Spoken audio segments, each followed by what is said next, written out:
षष्ठखंड भाग पहिला. भगवान बुद्ध व त्यांचे समर्थक. बिंबिसार राजाचे दान. बिंबिसार राजा हा तथागतांचा फक्त अनुयायीच नव्हता, तो त्यांचा परमभक्त आणि त्यांच्या धम्माचा एक प्रमुख आधार होता. उपासक झाल्यावर बिंबिसाराने विचारले, भिक्खू संघासह भगवान उद्या भोजन घेण्यास संमती देतील काय? तथागतांनी मुग्ध राहून संमती दर्शवली. आपले निमंत्रण स्वीकृत केले गेले आहे हे समजल्यावर बिंबिसार राजा आपल्या आसनावरून उठला.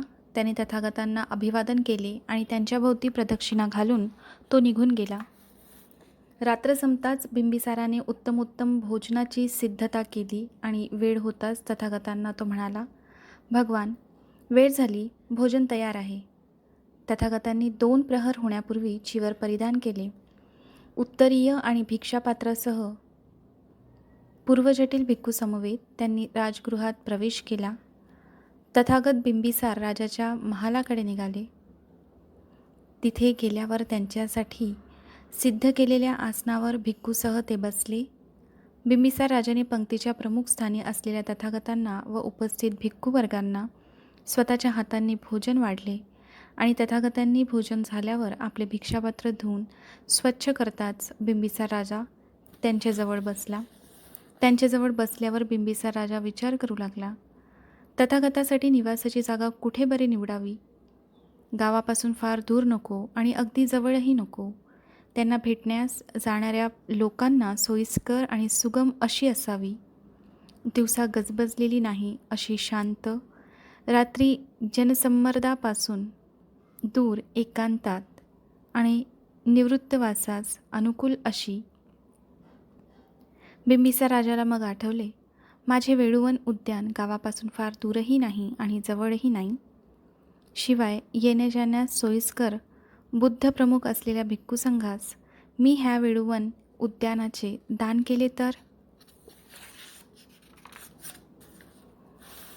मग बिंबिसार राजाने पाण्याने भरलेले सुवर्ण पात्र घेऊन भगवान बुद्धांना दान देताना तो म्हणाला, आपण ज्याचे प्रमुख आहात त्या भिक्खू संघास माझे वेळुवन उद्यान मी दान देत आहे. तथागतांनी उद्यानाचा स्वीकार केला. तथागतांनी नंतर प्रवचन करून बिंबिसार राजाला उत्साहित, उद्युक्त आणि आनंदित केले व आपल्या स्थानावरून उठून ते निघून गेले. ह्या प्रसंगानंतर भगवंतांनी प्रवचन करताना भिक्खूंना सांगितले, भिक्खूंनो, ह्या उद्यानाचा स्वीकार करण्यास मी तुम्हास अनुमती देत आहे. अनाथपिंडकाचे दान. अनाथपिंडक दीक्षा घेतल्यानंतर एकदा तथागतांकडे गेला. त्यांच्या उजव्या बाजूस आसनस्थ झाल्यावर तो म्हणाला, भगवान, आपणास माहीत आहे का की धनधान्य समृद्ध आणि शांतीपूर्ण अशा श्रावस्तीत मी वास्तव्य करीत आहे. तिथे प्रसेनजित राजा अधिकारावर आहे. तिथे एक विहार बांधावा अशी माझी मनीषा आहे. आपण कृपा करून श्रावस्तीत यावे आणि विहाराच्या दानाचा स्वीकार करावा. तथागतांनी मुग्ध राहून दानग्रहणास संमती दर्शवली. निराधारांचा मित्र आणि अनाथांचा आश्रयदाता असा तो अनाथपिंडक घरी परतताना राजकुमार जेताचे हरित वृक्षवाटिकांनी आणि निर्मल जलप्रवाहांनी परिपूर्ण असलेले उद्यान त्याच्या दृष्टीस पडले. तेव्हा त्याने विचार केला, हे रमणीय स्थान तथागतांच्या भिक्खू संघासाठी योजिलेल्या विहारासाठी अनुरूप आहे. आणि मग तो राजकुमाराकडे गेला आणि ते उद्यान विकत घेण्याची अनुज्ञा मागितली. राजकुमार ते उद्यान विकण्यास तयार नव्हता, कारण त्याचे त्याला फार मोल वाटे. प्रथमतः त्याने नकार दर्शविला, पण अखेरीस तो म्हणाला, या सर्व भूमीवर जर तू सुवर्णमुद्रा पसरशील तरच फक्त तुला ते मिळेल. अनाथपिंडक आनंदित झाला आणि सुवर्णमुद्रा पसरण्यास त्याने सुरुवात केली. पण जेत म्हणाला, तू तसे ती घेऊ नकोस, मला जमीन विकायची नाही. पण अनाथपिंडकाने आग्रह धरला. त्यांच्यात वादावादी सुरू होऊन प्रकरण न्यायाधीशाकडे गेले. मध्यंतरी लोकात ह्या असामान्य न्याय प्रकरणाची चर्चा सुरू झाली आणि राजकुमाराच्या कानी पडणाऱ्या गोष्टीत अनाथपिंडकाच्या श्रीमंतीची तसेच प्रामाणिकपणाची आणि निष्ठेची हकीकतही कळली. म्हणून त्याने त्याच्या योजनेची चौकशी केली. तथागतांचे नाव ऐकताच विहाराच्या संस्थापनेत भाग घेण्यास तो उत्सुक झाला आणि फक्त अर्ध्या सुवर्ण मुद्रा स्वीकारून तो म्हणाला, जमीन तुझी आहे, पण वृक्ष माझे आहेत. तथागतांच्या दानात माझा हिस्सा म्हणून ते वृक्ष मी अर्पण करीत आहे. विहाराचा पाया तयार झाल्यावर तथागतांच्या आदेशानुसार प्रमाणबद्ध असा भव्य विहार बांधण्यास त्यांनी प्रारंभ केला. अनुरूप अशा शिल्पकामाने त्याला शोभिवंत करण्यात आले. ह्या विहाराला जेतवन असे नाव दिले गेले आणि अनाथपिंडकाने तथागतांना श्रावस्तीस त्याचे दान स्वीकारण्यास पाचारण केले. तथागत कपिलवस्तूहून श्रावस्तीस त्यासाठी आले. जेव्हा तथागतांनी जेतवनात प्रवेश केला तेव्हा अनाथपिंडकाने पुष्पवर्षाव केला आणि सुगंधित धूप जाळला. सोन्याच्या झारीतून तथागतांच्या हातावर उद्योग सोडताना तो म्हणाला, अखिल जगातील भिक्खू संघाच्या उपयोगासाठी हा जेतवन विहार मी आपणास दान देत आहे. तथागतांनी दानाचा स्वीकार करताना उत्तर दिले, सर्व अमंगलावर विजय प्राप्त हो. ह्या दानाने दात्याचे आणि अखिल मानवजातीचे कल्याण हो आणि सर्वत्र न्यायाचे वास्तव्य वर्धित हो. अनाथपिंडिक हा तथागतांच्या 80 प्रमुख शिष्यापैकी एक होता. त्याला प्रमुख धर्मदाता अशी पदवी होती. जीवकाचे दान. जेव्हा तथागत राजगृहात असत तेव्हा भिषग्वर जीवक दिवसातून 2 वेळा त्यांच्याकडे जात असे. बिंबिसार राजाने दान केलेले वेळुवन फार दूर असल्याचे त्याला जाणवले. राजगृहात जीवकाच्या निवासानजीक त्याच्या मालकीचे आम्रवन नावाचे उद्यान होते. तिथे एक सर्वांग परिपूर्ण विहार बांधावा आणि आम्रवनासहित तथागतांना त्यांचे दान करावे असे त्याला वाटले. ह्या कल्पनेने प्रेरित होऊन तो तथागतांपाशी गेला आणि आपली इच्छा परिपूर्ण करण्याची त्याने अनुज्ञा मागितली. तथागतांनी मुग्ध राहून संमती दर्शवली. आम्रपालीचे दान. तथागत नादिकामध्ये राहिले असताना त्यांना दुसऱ्या ठिकाणी जावेसे वाटले. त्यांनी आनंदाला हाक मारली आणि म्हटले, चल आनंदा, आपण वैशालीला जाऊया. बरं तर, संमती दर्शवून तथागतांना आनंद म्हणाला. नंतर महाभिक्खू संघासहित तथागत वैशालीकडे निघाले. तिथे आम्रपालीच्या आम्रवनात तथागत वास्तव्यास गेले. तथागत वैशालीस आले असून आपल्या आम्रवनात राहिले आहेत असे गणिका आम्रपालीला समजले. तिने पुष्कळ शासकीय वाहने मागवून त्यापैकी एकात स्वतः आरूढ होऊन वैशालीहून आपल्या परिवारासह ती आम्रवनाकडे निघाली. जिथपर्यंत रथ जाऊ शकला तिथपर्यंत ती रथातून गेली. मग खाली उतरून तथागत जिथे होते त्या स्थानापर्यंत पायाने चालत जाऊन जवळ गेल्यावर तिने त्यांना अभिवादन केले आणि ती एका बाजूस बसली. ती तशी बसल्यानंतर तथागतांनी तिला धर्मोपदेश केला. नंतर तथागतांना उद्देशून ती बोलली, भगवान, भिक्खू संघासहित उद्या माझकडे भोजनास येतील काय? तथागतांनी मुग्ध राहून संमती दर्शवली. आपल्या आमंत्रणाचा त्यांनी स्वीकार केला हे पाहताच आम्रपाली आपल्या आसनावरून उठली आणि तिने त्यांना अभिवादन केले. नंतर प्रदक्षिणा घालून ती तिथून निघून गेली. वैशालीच्या लिच्छवींना समजले की तथागत वैशालीला आले असून आम्रपालीच्या आम्रवनात त्यांचे वास्तव्य आहे. त्यांना सुद्धा आपल्या घरी भोजनासाठी तथागतांना आमंत्रित करावयाचे होते. म्हणून त्यांनीही बरीचशी शासकीय वाहने सिद्ध करून प्रत्येकात एक जण आरूढ होऊन ते परिवारासह वैशालीला गेले. आम्रपालीची आणि त्यांची परस्पर विरुद्ध दिशेने येताना गाठ पडली. त्या तरुण लिच्छवींच्या रथांना आम्रपालीचे रथ चाकाला चाक, आसाला आस आणि जूला जू असे जोराने घासत गेले. तेव्हा ते तिला म्हणाले, आम्रपाली, आमच्या रथांना अशी टक्कर देत तू का बरं निघाली आहेस? महाराज, आत्ताच मी तथागतांना भिक्खू संघासहित उद्या भोजनास येण्याचे निमंत्रण दिले आहे. आम्रपाली बोलली, हे सौभाग्य आम्हास प्रदान कर. आम्ही तुला 1 लक्ष देऊ करतो. महाराज, वैशाली आणि इतर नियंत्रणाखालील प्रदेश जरी आपण मला देऊ केला तरी हा विक्रय मी करणार नाही. लिच्छवी हातवारे करीत बोलले, ह्या आम्रपालीने आम्हास हरविले आणि ते आम्रपालीच्या आम्रवनाच्या दिशेने निघून गेले. आपल्यावर कुरघोडी झाली हे जाणूनही तथागतांना भेटून फेरविचाराने त्यांच्याकडून आपल्या आमंत्रणाला अग्रक्रम मिळावा ह्या आशेने ते आम्रपालीच्या आम्रवनात गेले. लिच्छवी दुरून येताना दिसताच तथागत भिक्खूंना म्हणाले, आपल्यापैकी ज्या कोणी कधी देव पाहिले नसतील त्यांनी ह्या लिच्छवीकडे पाहावे. ह्या लिच्छवीच्या समुदायाकडे पाहावे आणि तुलनेने त्यांचे निरीक्षण करावे. हे परलोकातील जणू देवच आहेत. रथ जाऊ शकतील तिथपर्यंत गेल्यावर लिच्छवी रथातून उतरले आणि तथागत आसनस्थ होते त्या स्थानी जाऊन नम्रतेने त्यांच्या शेजारी ते बसले. नंतर तथागतांना उद्देशून ते बोलले. तथागतांनी भिक्खुसंघासह उदयिक आमच्या भोजनाचे निमंत्रण स्वीकारून आमच्यावर कृपा करावी. हे लिच्छवीजन हो, उद्याचे भोजनाचे आमंत्रण स्वीकारल्याचा मी आम्रपालीला आधीच शब्द दिला आहे, ते म्हणाले. आम्रपालीने आपल्याला हरविल्याची लिच्छवीची आता खात्री पटली. तथागतांचे आभार मानून आणि त्यांच्या वचनाला मान्यता दर्शवून ते आपल्या आसनावरून उठले आणि तथागतांना अभिवादन करून प्रदक्षिणा घालून ते निघून गेले. रात्र होताच गणिका आम्रपालीने आपल्या प्रासादात साखर भातादी मिष्टाने तयार करून ती तथागतांना म्हणाली, महाराज, वेळ झाली, भोजन तयार आहे.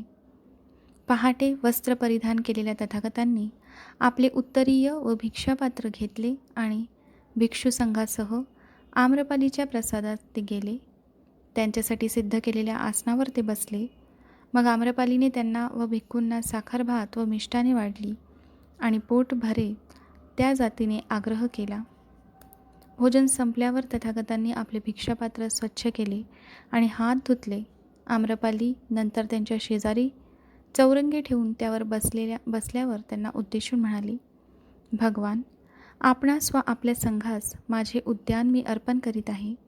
तथागतांनी त्या दानाचा स्वीकार केला आणि धर्मोपदेश केल्यानंतर ते तिथून निघून गेले. विशाखेची दानशूरता. विशाखा ही श्रावस्तीची धनिक महिला होती. तिला बरीच मुले व नातवंडे होती. जेव्हा तथागत श्रावस्तीस राहत होते तेव्हा त्यांच्या निवासस्थानी विशाखा गेली आणि तिने त्यांना भोजनाचे आमंत्रण दिले. त्यांनी ते स्वीकारले. त्या रात्री आणि दुसऱ्या सकाळीही सारखा पाऊस पडला. भिक्खूंनी अंग ओले राहू नये म्हणून आपली चिवरे काढून ठेवली आणि आपल्या उघड्या देहावर पाऊस पडू दिला. दुसऱ्या दिवशी तथागतांचे भोजन संपल्यावर त्यांच्याजवळ बसून विशाखा त्यांना म्हणाली, भगवान, मला आपणाकडून 8 वर हवे आहेत. भगवान म्हणाले, विशाखा, वर कोणते आहेत हे समजल्या वाचून तथागत वर देऊ शकत नाहीत. विशाखा बोलली, मी मागणार आहे ते वर उचित आणि निरुपद्रवी असेच आहेत. तथागतांनी अनुज्ञा देताच विशाखा बोलली, भगवान, आयुष्यभर वर्षकालात भिक्खुसंघाला चिवरे द्यावी अशी माझी मनीषा आहे. तसेच विहारात दाखल होणाऱ्या आणि बाहेर जाणाऱ्या भिक्खूंना व आजारी तसेच त्यांची शुश्रूषा करणाऱ्या भिक्खूंना भोजन द्यावे. आजारी भिक्खूंना औषधे आणि भिक्खुसंघाला खीर तसेच भिक्खुनींना स्नानासाठी वस्त्रे पुरवावी अशी माझी इच्छा आहे. तथागत म्हणाले, मग विशाखा, तथागतांकडून हे अष्टवर मागण्यात तुझा काय हेतू आहे? आणि विशाखा बोलली, भगवान, मी सेविकेला आज्ञा केली की जा आणि भोजन तयार आहे असे भिक्खुसंघाला सांग. माझी सेविका त्याप्रमाणे गेली. पण ती विहारात पोचली तेव्हा पाऊस पडत असल्यामुळे भिक्खूंनी आपापली वस्त्रे उतरवून ठेवली असल्याचे तिच्या दृष्टोपत्तीस आले. तिला असे वाटले की ते भिक्खू नसून पावसात देह भिजवून घेणारे कुणी नग्न तपस्वी आहेत, म्हणून ती परतली. तिची समजूत घालून मला पुन्हा तिला पाठवणे प्राप्त झाले. भगवान, नग्नता अपवित्र आणि किडस्वानी असते. ह्यामुळेच संघाला आजन्म वर्षवासास उपयुक्त अशी वस्त्रे द्यावी अशी मी इच्छा प्रकट केली. माझ्या दुसऱ्या वराबद्दल सांगावयाचे म्हणजे दुरून येणारे भिक्खू सरळ मार्ग अपरिचित असल्यामुळे आणि भिक्षा उपलब्ध होईल असे गाव माहीत नसल्यामुळे भिक्षा मिळविताना वाटेत थकून जातात. भगवान, ह्यामुळेच विहारात येणाऱ्या भिक्खूंची आजन्म भोजनाची व्यवस्था करावी अशी माझी इच्छा आहे. तिसरे म्हणजे बाहेर जाणारा भिक्खू भिक्षा मिळवता कदाचित मागे पडेल अथवा जाण्याच्या ठिकाणी उशिरा पोहोचेल. साहजिकच मार्ग काढता काढता तो थकून जाईल. चौथे म्हणजे रुग्ण भिक्खूला आवश्यक अन्न मिळाले नाही तर त्याचा आजार वाढेल आणि कदाचित त्याचा अंतही होईल. पाचवे म्हणजे रुग्णाची सेवा करणाऱ्याला भिक्खूला बाहेर जाऊन भिक्षा मिळण्यास सवड मिळणार नाही. सहावे म्हणजे रुग्ण भिक्खूला आवश्यक औषध प्राप्त झाले नाही तर त्याचा आजार वाढेल आणि कदाचित त्याचा अंतही होईल. सातवे म्हणजे भगवान, आपण खिरीची प्रशंसा केली आहे की तिच्यामुळे बुद्धी तल्लख होते, भूक तहान शमते, निरोगी माणसास ती पौष्टिक आणि रुग्णास पथ्यकारक ठरते. म्हणून आजन्म संघास खीर पुरवावी अशी माझी मनीषा आहे. शेवटचे म्हणजे भगवान, अचिरावती नदीत भिक्खुनी गणिकांसमवेत विवस्त्रावस्थेत तटापाशी स्नान करीत असतात. गणिका त्यावेळी त्यांना खिजवतात आणि वाणी बोलतात, तारुण्यात पवित्र राखण्यात काय फायदा, वृद्धापकाली पवित्र राखा म्हणजे दोन्ही साधेल भगवान. नग्नता ही स्त्रीच्या बाबतीत अपवित्र, किळसवाणी आणि तिरस्कार आणणारी गोष्ट ठरते. माझ्या वर मागण्याचे हे प्रयोजन आहे. तथागत म्हणाले, पण विशाखा, तथागतांकडून हे 8 वर मागण्यात तुझा स्वतःचा काय लाभ आहे? विशाखा म्हणाली, वर्षवासासाठी ठिकठिकाणी राहणारे भिक्खू तथागतांना भेटण्यासाठी श्रावस्तीला येतील आणि तथागतांकडे आल्यावर ते विचारतील, अमुक अमुक भिक्खू निधन पावला, आता त्याला काय गती मिळेल? त्यावर जशी त्याची गती असेल त्याप्रमाणे तथागत सांगतील की त्याला मार्गफल प्राप्त झाले आहे किंवा त्याला निर्वाण प्राप्त झाले आहे किंवा त्याला अर्हत्व प्राप्त झाले आहे. आणि मग मी त्यांच्यापाशी जाऊन त्यांना विचारेन की प्रस्तुत भिक्खू श्रावस्तीत कधीपूर्वी होता काय? आणि हो असे उत्तर मिळाल्यावर मला जाणवेल की नक्की वर्षवासासाठी त्याला चिवरे प्राप्त झाली असतील किंवा बाहेर जाणाऱ्या अथवा आत येणाऱ्या त्या भिक्खूला भोजन मिळाले असेल किंवा त्या रुग्णाईताला किंवा त्याची सेवा करणाऱ्याला अन्न मिळाले असेल किंवा त्याला आजारपणात औषध आणि खीर सतत मिळाली असेल. आणि मग माझ्या मनास प्रसन्नता वाटेल आणि प्रसन्नतेमुळे आनंद प्राप्त होईल आणि आनंदामुळे सर्व देहाला शांती प्राप्त होईल. शांतीच्या प्राप्तीने सुखकर तृप्तीची अनुभूती मिळेल आणि त्या अनुभूतीने माझ्या हृदयात शांती निर्माण होईल. एक प्रकारे माझ्या नैतिक सामर्थ्याचा किंवा सप्तसंबोधीचा उपयोग केल्यासारखे होईल. भगवान, हे 8 वर मागण्यात माझा हा लाभ होणार होता. त्यावर तथागत म्हणाले, विशाखा, हे फार बरे की हे लाभ ध्यानात घेऊन तू हे 8 वर मागितलेस. जे पात्र आहेत त्यांना दान करणे हे सुपीक फल देणाऱ्या मातीत सुबीज पेरण्यासारखे आहे. उलट जे राग लोभादी मनोविकाराच्या अधीन आहेत त्यांना दान करणे हे खराब भूमीत बीज पेरण्यासारखे आहे. दानाचा स्वीकार करणाऱ्यांचे मनोविकार गुणविकास कुंठित करून टाकतात. त्यानंतर तथागतांनी पुढील शब्दात विशाखेचे आभार मानले. शीलसंपन्न उपासिका श्रद्धायुक्त मनाने आणि निस्वार्थी वृत्तीने जे काही दान देईल ते दान दिव्य, दुःखनाशक आणि सुखकारक ठरेल. अपवित्रता आणि कलंक ह्यापासून मुक्त असलेल्या मार्गाने जीवन कंठित असताना सुखी जीवन तिला प्राप्त होईल. सत्प्रवृत्तीमुळे तिला सुख मिळेल आणि आपल्या दातृत्वाने तिला आनंद प्राप्त होईल. विशाखेने पूर्वराम विहार संघास दान दिला आणि उपासिकांमध्ये व्यवस्थापिका होण्याचा बहुमान तिला लाभला. षष्ठखंड भाग 2. भगवान बुद्धाचे विरोधक. मोह आकर्षणाने धम्मदीक्षा देण्याचा आरोप. एकदा वैशालीच्या महावनातील कुटागारामध्ये भगवान बुद्ध वास्तव्यास होते. भद्दीय लिच्छवी तथागतांकडे त्यावेळी आला आणि म्हणाला, भगवान, लोक म्हणतात की श्रमण गौतम हा जादूगार आहे आणि दुसऱ्या धर्माच्या लोकांना भुलविण्याचा जादूटोणा त्याला अवगत आहे. जे असे म्हणतात ते तथागताबद्दल विपर्यस्त प्रचार करण्यास हेतू अमान्य करतात. आम्ही लिच्छवीचे लोक ह्या आरोपावर विश्वास ठेवत नाही, पण तथागतांना ह्याबाबत काही म्हणायचे आहे ते ऐकण्याची आमची इच्छा आहे. तथागत म्हणाले, भद्दीय, अफवा, परंपरा किंवा लोकप्रवाद ह्यावर विसंबून राहू नये. एखादी गोष्ट धर्मग्रंथात सांगितली आहे म्हणून ती मान्य करू नये. अमुक एक गोष्ट तर्कसिद्ध किंवा अनुमानावर आधारित किंवा बाह्य स्वरूपाने प्रतीत किंवा स्वमतानुकूल वाटली तर तेवढ्यानेच ती स्वीकारू नका. तुम्हाला ती न्याय वाटते म्हणून ती मान्य करू नका. श्रमणाच्या मताचा आदर केला पाहिजे ह्या भावनेने भारून जाऊनही एखादी गोष्ट स्वीकारू नका. पण भद्दीय, अमुक एक कृत्य पापकर्म आहे असे सर्व घटना स्वतः निरीक्षून तुम्हाला आढळेल किंवा अनुभवी विद्वानांनी ते गर्ह्य आहे असे सांगितले आणि त्यामुळे हानी किंवा अपाय होण्याचा संभव आहे असे आढळले तर त्याचा तुम्ही त्याग करा. आता माझ्या प्रश्नाबद्दल बोलायचे म्हणजे, भद्दीय, जे मजवर जादूटोणा करून धर्मपरिवर्तन करण्याचा आरोप करतात ते स्वतः महत्त्वाकांक्षी लोक नाहीत काय? भद्दीय बोलला, होय भगवान, ते महत्त्वाकांक्षी आहेत.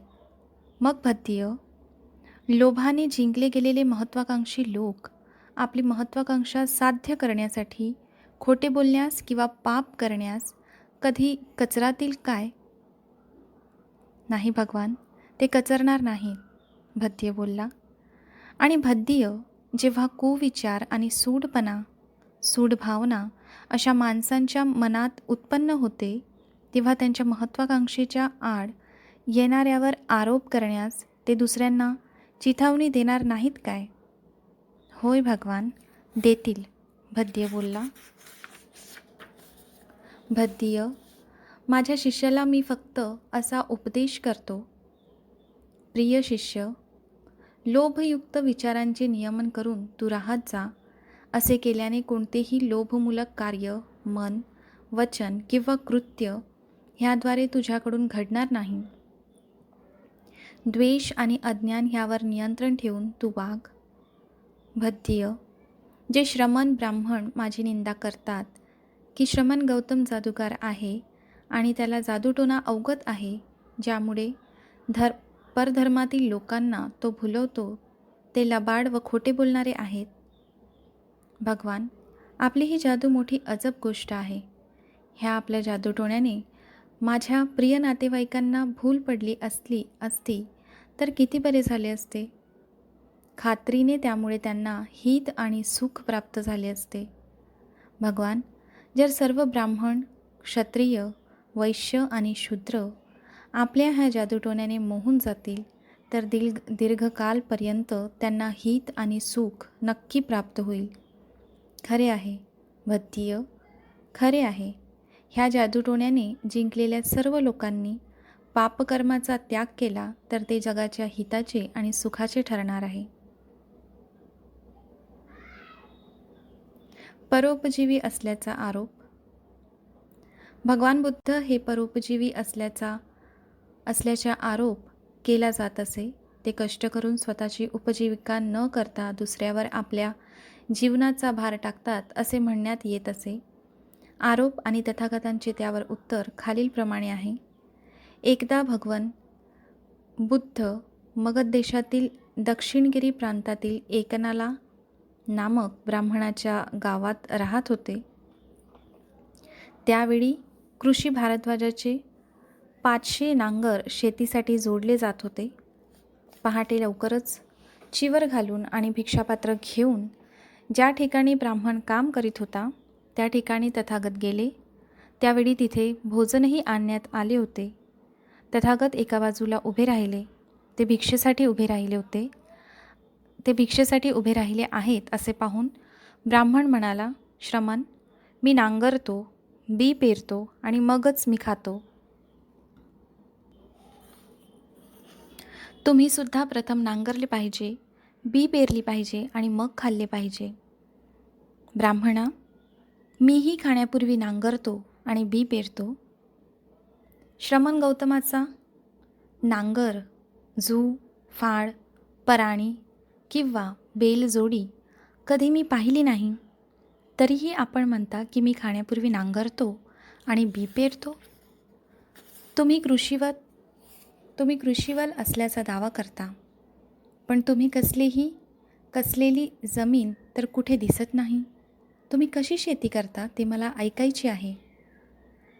श्रद्धा हे माझे बीज, तपस्या ही वर्ष, प्रज्ञा हे जू आणि नांगर, पापभिरुता हा दंड, विचार ही जू बांधण्याची दोरी आणि दक्षता हा नांगर, फाळ आणि पराणी. तथागतांनी उत्तर दिले, वचन आणि कर्म ह्यामध्ये दक्षता व भोजनात संयम ठेवून निरुपयोगी गवतापासून मी शेतीला जपतो आणि अंतिम आनंदाचे पीक उगवेपर्यंत मी सतत खपत असतो. प्रयत्न हा माझा पुष्टबैल आहे, जो खडबडीत जमिनीला कचरत नाही आणि सरळ शांतीच्या मार्गाने, जिथे दुःखाचा लवलेशही नसतो, त्या अंतिम स्थानी मला तो घेऊन जातो. हे ऐकल्यावर ब्राह्मणाने काश्याच्या पात्रात खीर घालून ती भगवान बुद्धांना अर्पण केली आणि तो बोलला, श्रमण गौतम, हिचा स्वीकार करा. खरोखरच आपणच कृषीवल आहात. आपण अमृताचे पीक काढता. तथागत त्यावर बोलले, पुरोहितासारखी मी दक्षिणा घेत नाही. सिद्ध पुरुष अशा वृत्तीचे समर्थन करीत नाही. तथागतांना तर ती सर्वस्वी निषिद्ध आहे. जोपर्यंत धर्म विद्यमान आहे तोपर्यंत ही प्रथा टिकलीच पाहिजे. एखाद्या पवित्र, शांत, प्रवीण, सत्प्रवृत्त श्रमण ब्राह्मणास ते दे, त्याने तुला पुण्यलाभ होईल. तथागतांचे हे शब्द ऐकून तो ब्राह्मण त्यांच्याकडे गेला आणि त्यांच्या चरणी मस्तक ठेवून बोलला, श्रमण गौतम, अद्भुत, खरोखरच हे अद्भुत आहे. जसा एखादा माणूस एखादी पडलेली वस्तू पुन्हा उभी करतो किंवा एखादे गृह्य प्रकट करतो किंवा एखाद्या अंधपतीत पुरुषाला उपदेश करतो किंवा एखादी गुह्य गोष्ट सांगतो किंवा एखाद्या पथभ्रष्ट माणसाला योग्य मार्गदर्शन करतो किंवा डोळस माणसाला सभोवतालचे जग दिसावे म्हणून अंधारात दीप पेटवून आणतो, तसेच तथागतांनी नाना प्रकारांनी आपला धर्म स्पष्ट करून सांगितला. बुद्ध, धम्म आणि संघ ह्यांचा आश्रय मी स्वीकारतो. तथागतांनी मला प्रव्रज्या आणि उपसंपदा देण्याचा अनुग्रह करावा. अशा प्रकारे कृषीवल भारद्वाजाने प्रव्रज्या, परिव्रज्या व उपसंपदा ग्रहण केली. सुखी संसार उद्ध्वस्त केल्याचा आरोप. मगध देशातील पुष्कळ थोर तरुण सरदारपुत्र तथागतांचे शिष्य झालेले पाहून लोक रागावले आणि चिडले. ते बोलू लागले, श्रमण गौतम मातापित्यांना निसंतान बनवीत आहेत.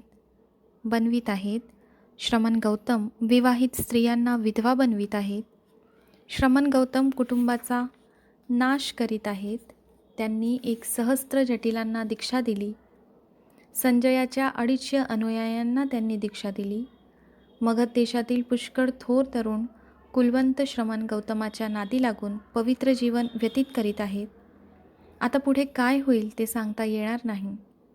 आणि जेव्हा त्यांच्या दृष्टीस भिक्खू पडतात तेव्हा ते त्यांना असे चिडवतात, महाश्रमण मगध देशी राजगृहात संजयाच्या सर्व अनुयायांसह आले आहेत. आता आणखी कुणाच्या वाटेला तू जाणार? भिक्खूच्या कानी हे आरोप पडले आणि त्यांनी ते तथागतांना निवेदित केले. तथागत म्हणाले, हा गदारोळ फार दिवस टिकणार नाही. फक्त 1 सप्ताहच तो टिकेल. सप्ताहानंतर सर्व काही शांत होईल. आणि जर ते तुम्हाला चिडवू लागले तर त्यांना सांगा की जे महावीर आहेत, ते तथागत आहेत, ते सद्धर्माच्या मार्गाने जातात. जर विद्वान पुरुष लोकांना सन्मार्गाने नेऊ लागले तर त्यात तक्रार करण्यासारखे काय आहे? माझ्या धम्मात कसल्याच जबरदस्तीला स्थान नाही. वाटल्यास कुणी गृहत्याग करावा किंवा गृहस्थ राहून परिव्रज्या घ्यावी. भिक्खूंनी जेव्हा टीकाकारांना तथागतांचे हे शब्द सांगितले तेव्हा त्यांना समजून चुकले की शाक्यपुत्र श्रमण लोकांना सन्मार्गानेच नेत आहेत, कुमार्गाने नव्हे. आणि मग त्यांनी तथागतांना दोष देण्याचे थांबवले. जैन तीर्थक आणि प्राणघाताचा आरोप. तीर्थकांना वाटू लागले की श्रमण गौतमाच्या प्रभावामुळे लोक आता आपणास आदर दर्शवित नाही. एवढेच नव्हे तर आपल्या अस्तित्वाची देखील त्यांना जाणीव दिसत नाही. तीर्थकांनी विचार केला, त्यांचा प्रभाव नाहीसा करण्यासाठी काहीतरी उपाय केला पाहिजे, कुणाचे तरी सहाय्य घेतले पाहिजे. सुंदरीच्या मदतीने हे काम यशस्वी होऊ शकेल. ते सुंदरीकडे गेले आणि तिला म्हणाले, भगिनी, तू अत्यंत सुंदर आणि आकर्षक आहेस. श्रमण गौतमाबद्दल जर तू कुवार्ता प्रस्तुत केलीस तर लोक तिच्यावर विश्वास ठेवतील आणि त्यामुळे त्यांचा प्रभाव कमी होईल. दररोज सायंकाळी जेव्हा जेतवनाहून शहराकडे लोक परत येत त्यावेळी हातात पुष्पमाला, कपूर आणि सुगंध घेऊन जेतवनाकडे सुंदरी जात असे. परतणारे लोक विचारतात, सुंदरी, कुठे जातेस? त्यावर ती उत्तर देत असे, मी श्रमण गौतमाकडे त्यांच्या गंधकुटीत राहण्यास चालले आहे. तीर्थकांच्या उद्यानात रात्र घालून प्रातःकाल होताच ती तिथून परत येई. जे कोणी तिला विचारत की रात्रभर तू कुठे होतीस, त्यांना ती सांगत असे, श्रमण गौतमाच्याकडे. काही दिवसानंतर तीर्थकांनी मारेकरी बोलावून त्यांना सांगितले, सुंदरीला ठार मारा आणि गौतमाच्या गंधकुटीजवळच्या कचरा पेटीत तिचा देह फेकून द्या. मारेकऱ्यांनी त्याप्रमाणे केले. त्यानंतर तीर्थकांनी सरकारी न्यायाधीशांकडे तक्रार केली. सुंदरी जेतवनात जात असे आणि आता ती कुठे दिसत नाही. सरकारी अधिकाऱ्यांच्या मदतीने शोध करताना कचरापेटीत तिचा देह त्यांना आढळला. आपल्या गुरुची आबरू वाचविण्यासाठी सुंदरीची हत्या केल्याचा आरोप तीर्थकांनी तथागतांच्या शिष्यावर केला. सुंदरीची हत्या केल्याबद्दल मिळालेल्या धनाची वाटणी मारेकरी दारूच्या गुफ्यात करीत असताना आपापसात भांडू लागले. सरकारी अधिकाऱ्यांनी त्यांना ताबडतोब पकडले आणि त्यांनी गुन्हा कबूल केला. ज्यांच्या प्रेरणेने ही हत्या करण्यास ते प्रवृत्त झाले त्या तीर्थकांचाही त्यांनी उल्लेख केला. अशा प्रकारे तीर्थकांचा उरलासुरला प्रभावही त्यांनी गमावला. जैन तीर्थक आणि अनैतिकतेचा आरोप. सूर्योदयाबरोबर जसे काजवे लुप्त होतात तशी तीर्थकांची दशा झाली. लोक त्यांना आदर किंवा उपहार देईनात. राजरस्त्यावर उभे राहून ते बोलू लागले, जर श्रमण गौतम बुद्ध असतील तर आम्हीही आहोत. जर श्रमण गौतमांना दान देऊन पुण्य मिळत असेल तर आम्हालाही दान केल्याने पुण्य प्राप्त होईल. ह्यास्तव आम्हास दान द्या. लोकांनी त्यांच्या ह्या बडबडीकडे दुर्लक्ष केले. श्रमण गौतमाच्या चरित्र्याबद्दल कंडी पसरवून संघाला बदनाम करण्याचा त्यांनी गुप्त कट रचला. त्यावेळी श्रावस्तीमध्ये चिंचा नावाची एक ब्राह्मणी योगिनी राहत असे.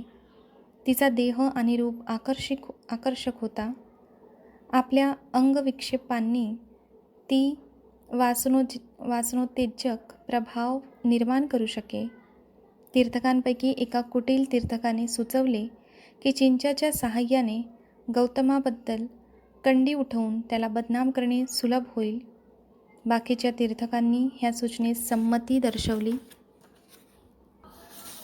एके दिवशी चिंचा तीर्थकांच्या उद्यानात आली आणि अभिवादन करून ती त्यांच्याजवळ बसली. पण कुणीही तिच्याशी बोलले नाही. ह्यामुळे चकित होऊन ती बोलली, मी काय अपराध केला आहे? तीनदा मी आपणास अभिवादन केले, पण आपण शब्दही बोलत नाही. तीर्थक बोलले, भगिनी, तुला माहीत नाही काय? आपल्या लोकप्रियतेमुळे गौतम आम्हाला बाधक झाला आहे. नाही, मला माहीत नाही. पण ह्याबाबत मी काही करू शकेन काय? भगिनी, जर तुला आमचे भले करायचे असेल तर तू स्वतः गौतमाबद्दल काही कंड्या उठव, जेणेकरून त्याची लोकप्रियता नष्ट होईल. ठीक आहे, ह्या बाबतीत आपण निशंक राहा आणि सर्व मजवर सोपवा, असे म्हणून ती तिथून निघून गेली. स्त्री सुलभ आकर्षण कलेत आणि नैसर्गिक सौंदर्य विशेषात चिंचा कुशल होती. श्रावस्तीचे नागरिक जेतवनाहून प्रवचन ऐकून परत येत त्यावेळी रक्तवस्त्र परिधान करून, सुगंध लावून, हातात पुष्पमाला घेऊन चिंचा जेतवनाकडे जाण्यास निघे. जर कुणी तिला विचारले, तू कुठे निघालीस, तर त्यावर ती उत्तर देई, तुम्हाला काय करायचे? जेतवनाजवळील कारामध्ये मात्र रात्र घालवून ती प्रातःकाळी शहराकडे परत येई. त्यावेळी भगवान बुद्धाच्या दर्शनासाठी नागरिक जेतवनाकडे जात असत. जर कोणी तिला विचारले, तू रात्र कुठे व्यतीत केलीस, तर ती उत्तर देई, तुम्हाला काय करायचे आहे? मी जेतवनात श्रमण गौतमाच्या गंधकुटीत त्यांच्याबरोबर रात्र घालवली. काही लोकांच्या मनात ह्या तिच्या उत्तरामुळे संदेह निर्माण होई. 4 महिन्यानंतर आपल्या पोटावर जुनी चिरगुडे गुंडाळून त्यांचा आकार वाढवून तिने सांगावयास सुरुवात केली की श्रमण गौतमापासून आपल्याला गर्भप्राप्ती झाली आहे. काही लोकांनी तिच्या ह्या शब्दावर विश्वास ठेवला. 9व्या महिन्यात तिने एक लाकडाची फडी आपल्या पोटावर बांधली आणि कीटकदंशांनी हात सुजवून घेऊन ज्या स्थानी भगवान बुद्ध भिक्खू व गृहस्थासमोर प्रवचन करत होते, तिथे जाऊन ती म्हणाली, हे महान उपदेशक, आपण पुष्कळ लोकांना धर्मोपदेश करता. आपली वाणी मधुर आहे आणि आपले ओठ फार नाजूक आहेत. आपल्याशी संबंध येऊन मी गर्भवती झाले आहे आणि माझा प्रसूती समय समीप आला आहे. आपण माझ्या प्रसूतीची काहीच व्यवस्था केलेली नाही. तसेच अडीअडचणीसाठी औषध पाण्याचीही काहीच सोय केलेली दिसत नाही. जर स्वतः तुम्हाला ही व्यवस्था करणे शक्य नसेल, तर आपल्या शिष्यांपैकी कोशल देशाचा राजा, अनाथपिंडिक किंवा विशाखा अशा कोणाला तरी ती करण्यास का सांगत नाही? कुमारिकांना वश कसे करावे हे आपणास माहीत आहे, पण त्यापायी होणाऱ्या अर्भकाचा परिपाल कसा करावा हे मात्र आपणास माहीत नाही. उपस्थित श्रोतृवर्ग तटस्थ झाला होता. आपले प्रवचन अर्धवट सोडून अत्यंत संयमाने गंभीर स्वरात भगवान बुद्ध बोलले, हे भगिनी, तू जे काही आता सांगितलेस त्याची सत्यता फक्त आपणा दोघांसच माहीत आहे. चिंचा जोराजोराने खोकत म्हणाली, होय गुरुवर्य, असली गोष्ट फक्त आपल्या दोघांनाच माहीत असणे संभाव्य आहे. तिच्या खोकल्यामुळे पोटावर बांधलेल्या फळीच्या दोराची गाठ सैल होऊन ती फळी सरकून तिच्या पायाशी पडली. चिंचा ह्यामुळे अस्वस्थ झाली. लोकांनी तिला काठ्यांनी आणि दगडांनी मारून मिथून हाकलून दिले.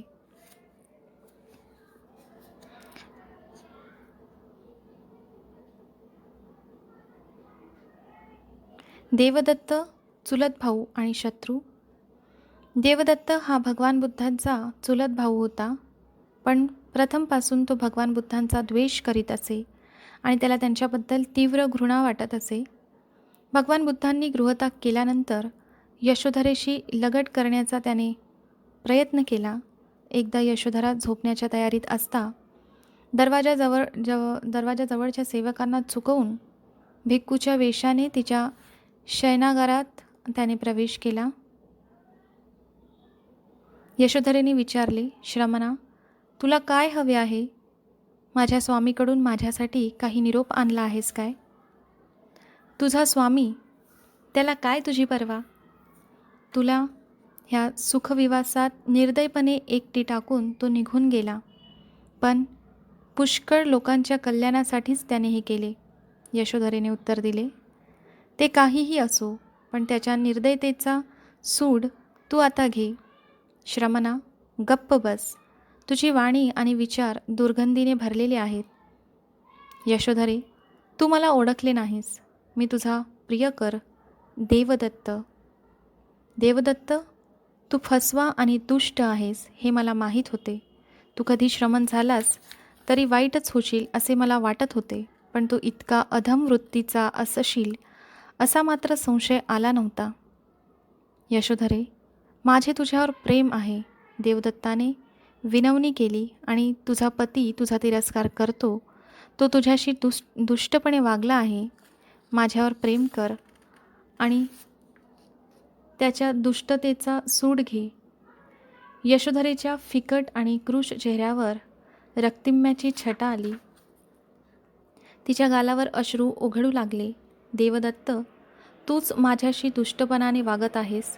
तुझे प्रेम जरी निसीम असेल तरी तो माझा अपमान ठरला असता. मी तुझ्यावर प्रेम करतो असे सांगतात आहे. तू खोटे बोलतो आहेस. जेव्हा मी तरुण आणि सुंदर होते तेव्हा तू माझ्याकडे ढुंकूनही पाहिले नाहीस. आता मी वयस्क शोकमग्न झाले आणि अशा रात्रीच्या अनुचित समयी तू विश्वासघातकी आणि अपराधी प्रेमाची घोषणा करण्यास आला आहेस. तू दुष्ट भ्याड पुरुष आहेस. आणि ती ओरडली, देवदत्त, चालता हो इथून. आणि देवदत्त तिथून निघून गेला. आपल्याला संघप्रमुख न करता सारीपुत्त आणि मोगलायन यांना ते स्थान दिले ह्याबद्दल देवदत्ताचा भगवान बुद्धावर रोष होता. देवदत्ताने भगवान बुद्धांवर 3दा प्राणघाताचे प्रयत्न केले, पण तो एकदाही अयशस्वी झाला नाही. एकदा भगवान बुद्ध गृधकूट पर्वताच्या पायथ्याशी सावलीत येरझारा करीत होते. देवदत्त वर चढला आणि तथागताचे प्राणहरण करण्याच्या हेतूने त्याने एक मोठा दगड खाली लोटून दिला, पण तो एका खडकावर आदळला आणि तिथल्या तिथे गाडला गेला. फक्त एक लहान तुकडा तथागतांच्या पायावर येऊन आदळला आणि त्यामुळे थोडे रक्त आले. त्याने दुसऱ्यांदा भगवान बुद्धाचे प्राणहरण करण्याचा प्रयत्न केला. ह्यावेळी सुद्धा देवदत्त राजकुमार अजातशत्रूकडे गेला आणि म्हणाला, मला थोडे लोक दे. आणि अजातशत्रूने आपल्या लोकांना आज्ञा दिली, देवदत्त तुम्हाला सांगेल तसे करा. मग देवदत्ताने एकास आज्ञा केली, जा मित्रा, श्रमण गौतम अमुक जागी आहेत, त्यांची हत्या करा. आणि तो मनुष्य परत आला आणि त्याला म्हणाला, मी तथागतांचे प्राणहरण करण्यास असमर्थ आहे. त्याने तथागतांचे प्राणहरण करण्याचा 3रा प्रयत्न केला. ह्या समयी राजगृहात निलगिरी नावाचा क्रूर नरघातक हत्ती होता. देवदत्त राजगृहातील हत्तीच्या तबेल्यात गेला आणि रक्षकांना म्हणाला, मी राजाचा नातेवाईक आहे आणि मी कुठल्याही नीचपदस्थ व्यक्तीला उच्चपदी चढवू शकतो. मी त्याचा शिधा किंवा पगार वाढवू शकतो. तेव्हा माझ्या मित्रांनो, जेव्हा श्रमण गौतम ह्या सडकेवर येतील तेव्हा नलगिरीला मुक्त करा आणि सडकेवर जाऊ द्या. देवदत्ताने भगवान बुद्धांना मारण्यासाठी धनुर्धरांची नियुक्ती केली होती. त्याने पिसाळलेल्या नलगिरी हत्तीला त्यांच्या मार्गात सुटे सोडले होते, पण तो यशस्वी झाला नाही. जेव्हा हे प्रयत्न उघडकीस आले तेव्हा देवदत्ताला प्राप्त झालेल्या सर्व सार्वजनिक नेमणुका रद्द झालेल्या आणि नंतर अजातशत्रूनेही त्याला भेटीगाठी नाकारल्या. उपजीविकेसाठी त्याला दारोदार भीक मागावी लागली. देवदत्ताला अजातशत्रूकडून पुष्कळ नजराणे प्राप्त झाले होते, पण ते फार काळ टिकू शकले नाहीत. नलगिरी प्रकरणानंतर देवदत्ताचा प्रभाव संपूर्ण नष्ट झाला. आपल्या कृत्यांमुळे अप्रिय झाल्यामुळे देवदत्त मगध देश सोडून कोशल देशात गेला. राजा प्रसेनजित आपले स्वागत करील अशी त्यांची अपेक्षा होती, पण प्रसेनजितने त्याला तुच्छेने वागवून हाकलून दिले. ब्राह्मण आणि भगवान बुद्ध. एकदा पुष्कळ भिक्खू समवेत तथागत कोशल देशात परिभ्रमण करीत असता ते थून नामक ब्राह्मण ग्रामात जाऊन पोहोचले. थून गावातील ब्राह्मण गृहस्थाच्या कानावर बातमी आली की श्रमण गौतम आपल्या गावातील शेतात येऊन पोहोचले आहेत. हे ब्राह्मण गृहस्थ स्वभावाने लोभी, असत्य मताचे आणि अश्रद्ध होते. ते म्हणाले, जी श्रमण गौतम ह्या गावात प्रवेश करतील व 2-3 दिवस वास्तव्य करतील, तर सर्व ग्रामस्थ त्यांचे उपासक बनतील. मग ब्राह्मण धर्माला आधार राहणार नाही. ह्यासाठी त्यांच्या ग्रामप्रवेशाला प्रतिबंध केला पाहिजे. गावात प्रवेश करण्यापूर्वी नदी ओलांडावी लागे. तथागतांच्या ग्रामप्रवेशाला प्रतिबंध करण्यासाठी त्या ब्राह्मणांनी नदीतल्या सर्व होड्या किनाऱ्यापासून काढून घेतल्या आणि पूल आणि बांध निरुपयोगी करून टाकले. त्यांनी एक सोडून इतर सर्व विहिरीत पालापाचोळा भरला आणि पाणवठे, आरामगृहे आणि पडव्या झाकून अदृश्य केल्या.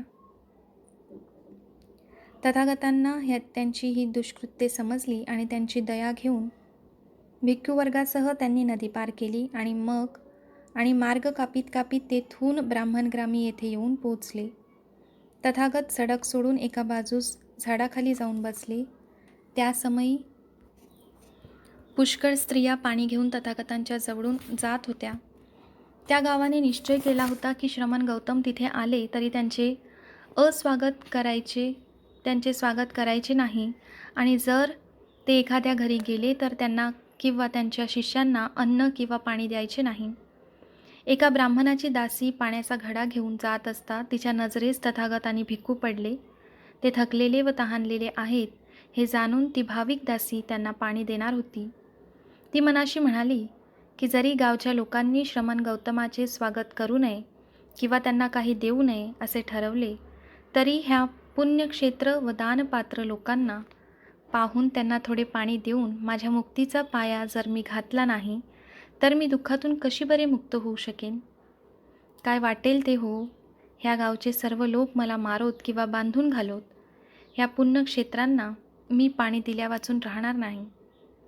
दुसऱ्या स्त्रियांनी तिला थांबवण्याचा प्रयत्न केला, पण एकदा निश्चय केल्यावर जीवाची पर्वा न करता तिने आपल्या डोक्यावरचा घडा खाली ठेवला व ती तथागतांच्या जवळ गेली आणि तिने त्यांना पाणी दिले. त्यांनी आपले हातपाय धुतले व पाणी प्राशन केले. तथागतांना तिने पाणी दिल्याची हकीकत तिच्या ब्राह्मण धन्याला समजली. तिने गावच्या ठरावाचा भंग केला आहे आणि लोक मला दोष देत आहेत अशा विचाराने संतप्त होऊन दात ओठ खाऊन तो तिच्या अंगावर धावला आणि खाली पाडून लाथाबुक्क्यांनी त्याने तिला मारले. ह्या मारामुळे ती मरण पावली. द्रोण नामक एक ब्राह्मण तथागतांजवळ गेला आणि त्याने त्यांना अभिवादन केले व कुशल समाचार विचारून तो त्यांच्याजवळ बसला. बसल्यावर द्रोण तथागतांना म्हणाला, श्रमण गौतम, मी असे ऐकले आहे की तथागत वयोवृद्ध आदरणीय ब्राह्मणांना अभिवादन करीत नाही, त्यांना उत्थापन देत नाहीत किंवा आसनही देत नाहीत. श्रमण गौतम, हे खरे आहे काय की आपण असे करता? तसे असेल तर ते बरे नव्हे. श्रमण गौतम, जर कुणाच्या बाबतीत खरे बोलताना म्हटले की कुलशीलवान मातापित्यांपासून त्याचा जन्म झाला, पूर्वीच्या 7 पिढ्यांपर्यंत त्याचे कुल पवित्र आणि निष्कलंक होते, त्याचा जन्म निर्दोष होता, अभ्यासू, वेदमंत्रज्ञ, अक्षर आणि प्रभेदासह 3 वेदात तो पारंगत होता, तसेच शब्दशास्त्रात, इतिहास, पुराणे, काव्य आणि व्याकरणाचा तो ज्ञाता होता, महापुरुष लक्षणांच्या अभ्यासात कुशल व विश्वतज्ञ असा तो होता. तर श्रमण गौतम, माझ्या बाबतीत हे संपूर्णपणे यथातथ्य ठरेल, कारण माझा जन्म, माझे कुलशील इत्यादी हे असे आहे. द्रोण, जे प्राचीन मंत्रनिर्माते, मंत्र उद्गाते ब्राह्मण ऋषी होते, ज्यांना आपल्या मंत्राची प्रत्येक ओळ, वाक्य व शब्द अक्षरशः माहीत होता, त्यांचा अर्थ माहिती होता. उदाहरणार्थ, अठ्ठक, वामक, वामदेव, विश्वमित्र, जमदग्नी, अंगिरस, भारद्वाज. त्यांनी असे म्हटले आहे की ब्राह्मण 5 प्रकारचे असू शकतात: ब्रह्मसदृश, देवसदृश, बंधनयुक्त, बंधनभंजक व जातिभ्रष्ट. द्रोणा, ह्या पाचांपैकी तू कोणत्या प्रकारचा ब्राह्मण आहेस?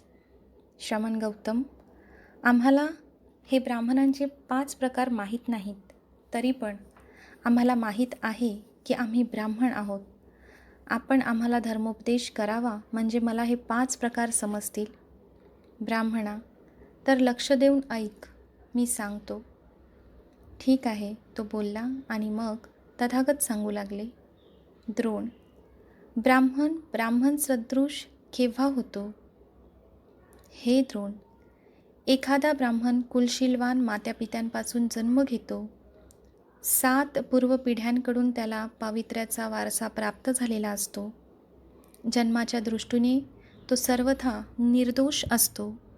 48 वर्षे ब्रह्मचर्याचे तो पालन करतो आणि आचार्यांनी शिक्षण दिल्याबद्दल अधर्मानुसार नव्हे तर धर्मानुसार त्यांची दक्षिणा पूर्ण करण्याबद्दल तो झटतो. आणि द्रोण, धर्मानुसार म्हणजे काय? तर शेतकरी, व्यापारी, गुराखी, धनुर्धर, राजसेवक किंवा दुसरा कोणताही व्यावसायिक न होता, भिक्षापात्राचा तिरस्कार न करता फक्त भिक्षा मागून तो आपली उपजीविका करतो. तो आपली गुरुदक्षिणा देऊन टाकतो, काशाय वस्त्र परिधान करतो आणि गृहीण जीवनासाठी गृहत्याग करतो. आणि असे केल्यावर एका दुसऱ्या, तिसऱ्या, चौथ्या, ऊर्ध्व व अधर अशा सर्व दिशात मैत्रीयुक्त, दूरगामी, व्यापक तसेच असीमित वृत्तीने आणि घृणा किंवा कुविचारविना तो संचार करीत राहतो. आणि असे केल्यावर तो करुणायुक्त वृत्तीने विहार करतो, मुदितायुक्त वृत्तीने विहार करतो, उपेक्षायुक्त वृत्तीने विहार करतो. एका, दुसऱ्या, तिसऱ्या, चौथ्या, ऊर्ध्व, अधर अशा सर्व दिशात करुणा, मुदिता, उपेक्षापूर्ण विचारांनी सर्वत्र दूरगामी, व्यापक, असीमित आणि घृणा किंवा कुविचाराविना तो सर्वत्र संचार करीत राहतो. अशा प्रकारे ह्या 4 ब्रह्मविहारात विहार करून मृत्यूनंतर देहविच्छेद झाल्यानंतर तो हितकर ब्रह्मलोकात उदय पावतो. हे द्रोण, अशा प्रकारे ब्राह्मण ब्रह्मसदृश होतो. द्रोण: ब्राह्मण देवसदृश कसा होतो?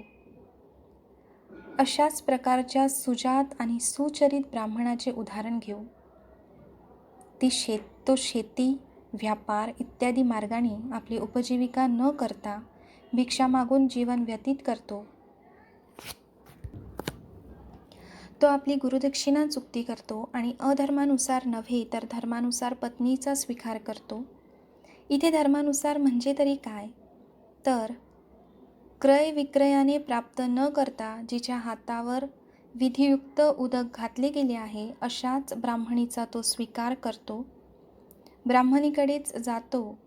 अंतज, व्याध, वेणुकारागीर, रथकार किंवा आदिवासी ह्यांच्या कन्यांकडे नव्हे किंवा संतानवती, स्तनपानक्षम किंवा ऋतुप्राप्त न झालेल्या कन्यांकडेही नव्हे. द्रोण: तो गर्भवती कन्येकडे का जात नाही? तर तसे केल्यास होणारी संतती कलंकित ठरेल. तो स्तनपानक्षम कन्येकडे का जात नाही? तर त्यामुळे संततीचे स्तनपान अपवित्र होईल. आणि जी ऋतुस्नात नाही त्या कन्येकडे तो का जात नाही? तर हे द्रोण, जर तो अशा कन्याकडे गेला तर कामतृप्ती, क्रीडा अथवा सौख्य ह्यांचे निदान न होता केवळ एवढेच त्या ब्राह्मणीला महत्त्व उरेल. आणि वैवाहिक जीवनात त्याला संतान प्राप्ती झाली तर तो मुंडन करून घेतो आणि गृहत्याग करून गृहहीन जीवन पत्करतो. आणि अशा प्रकारे गृहहीन झाल्यानंतर कामविकारापासून अलिप्त होऊन तो प्रथम, द्वितीय, तृतीय ध्यान प्राप्त करीत चतुर्थ ध्यानाची साधना करीत सिद्ध होतो. आणि अशा रीतीने चारही ध्यानांची धारणा केल्यानंतर मृत्यूनंतर देहविच्छेद झाल्यानंतर तो हितकर ब्रह्मलोकात उदय पावतो. अशा प्रकारे ब्राह्मण देव सदृश होतो. आणि हे द्रोण, ब्राह्मण बंधनमुक्त ब्राह्मण कसा होतो? अशाच एका सुजात आणि सुचरित ब्राह्मणाचे उदाहरण घेऊ. तोही असाच विवाहित होतो आणि वैवाहिक जीवनात संतानप्राप्ती झाल्यानंतर तो संतान प्रेमाने भारून जाऊन संसारातच मग्न होतो. गृहजीवनाशी निगडीत होऊन राहतो आणि गृहीण जीवनात प्रवेश करण्याचा विचारही त्याला शिवत नाही. आपल्या परंपरागत बंधनात जो तो जीवन व्यतीत करतो, यांचे उल्लंघन करीत नाही, त्याच्या बाबतीत असे म्हणता येईल, तो बंधनाच्या मर्यादेतच जीवन व्यतीत करतो. सीमा उल्लंघन करण्याचा कधी प्रयत्न करीत नाही आणि म्हणूनच ह्या ब्राह्मणाला बंधनयुक्त ब्राह्मण म्हणतात. द्रोण, अशा प्रकारे ब्राह्मण बंधनयुक्त होतो. आणि हे द्रोण, ब्राह्मण बंधनभंजक कसा होतो? अशाच एका सुजात आणि सुचरित ब्राह्मणाचे उदाहरण घेऊ. तो गुरुदक्षिणा चुकती करतो आणि धर्मानुसार किंवा अधर्मानुसार पत्नीचा स्वीकार करण्याची योजतो. क्रय विक्रयाने प्राप्त झालेली अथवा ब्राह्मणी अथवा जिच्या हातावर विधियुक्त उदक सोडले गेले आहे अशा तो एखाद्या ब्राह्मणीकडे जातो किंवा क्षत्रिय, अंतज्य, भुदासी कन्येकडे किंवा जातीभ्रष्ट, व्याग, वेडू कारागीर, रथकार, आदिवासी ह्यांच्या कन्यांकडे किंवा संतानवती, स्तनपानक्षम, ऋतुमती, अप्राप्त ऋतू स्त्रियांकडे जातो. कामतृप्ती, क्रीडा, सौख्य आणि इतर साधन ह्या दृष्टीनेच केवळ त्याला ब्राह्मणीचे महत्त्व वाटत असते. तो परंपरागत बंधनांचे पालन करत नाही, तो त्यांचे उल्लंघन करतो आणि असे म्हटले जाते, तो बंधनांचे पालन करीत नाही तर बंधनांचे उल्लंघन करतो आणि म्हणूनच त्याला बंधनभंजक ब्राह्मण म्हणतात. द्रोण, ब्राह्मण जातीभ्रष्ट ब्राह्मण कसा होतो? त्यावर उदाहरण घेऊया. तो 48 वर्षपर्यंत ब्रह्मचर्य पालन करून वेदमंत्रांचा अभ्यास करतो. शिक्षणक्रम पूर्ण झाल्यावर गुरुदक्षिणेच्या परिपूर्तीसाठी तो कृषीबल, व्यापारी, गुराखी, धनुर्धर, राजसेवक किंवा इतर व्यवसाय पत्कारतो किंवा भिक्षापात्राचा तिरस्कार न करता भिक्षा मागूनच तो उपजीविका करतो. गुरुदक्षिणा चुकती केल्यावर तो धर्मानुसार किंवा अधर्मानुसार पत्नीचा स्वीकार करतो. क्रय विक्रयातून प्राप्त झालेली किंवा जिच्या हातावर विधियुक्त उदक सोडलेले आहे अशी एखादी ब्राह्मणी किंवा दुसरी एखादी स्त्री इत्यादी कामतृप्ती, क्रीडा किंवा इतर साधन म्हणूनच गणली गेलेली अशा प्रकारे तो जीवन व्यतीत करतो. तेव्हा ब्राह्मण त्यांच्याबद्दल बोलतात, हा श्रेष्ठ ब्राह्मण आपले जीवन असे कसे बरे व्यतीत करतो? आणि त्यावर तो उत्तर देतो, अग्नी स्वच्छ व घाणेरड्या वस्तू जाळून टाकते, पण त्यामुळे तो स्वतः अशुद्ध होत नाही. तसेच ब्राह्मणाने अशा प्रकारे जीवन व्यतीत केले तरी त्यामुळे तो अपवित्र ठरत नाही. आणि असे म्हणतात, तो ब्राह्मण अशा प्रकारे जीवन व्यतीत करतो आणि म्हणूनच त्याला जातीभ्रष्ट ब्राह्मण असे म्हणतात. हे द्रोण, अशा प्रकारे एखादा ब्राह्मण जातीभ्रष्ट ब्राह्मण होत असतो.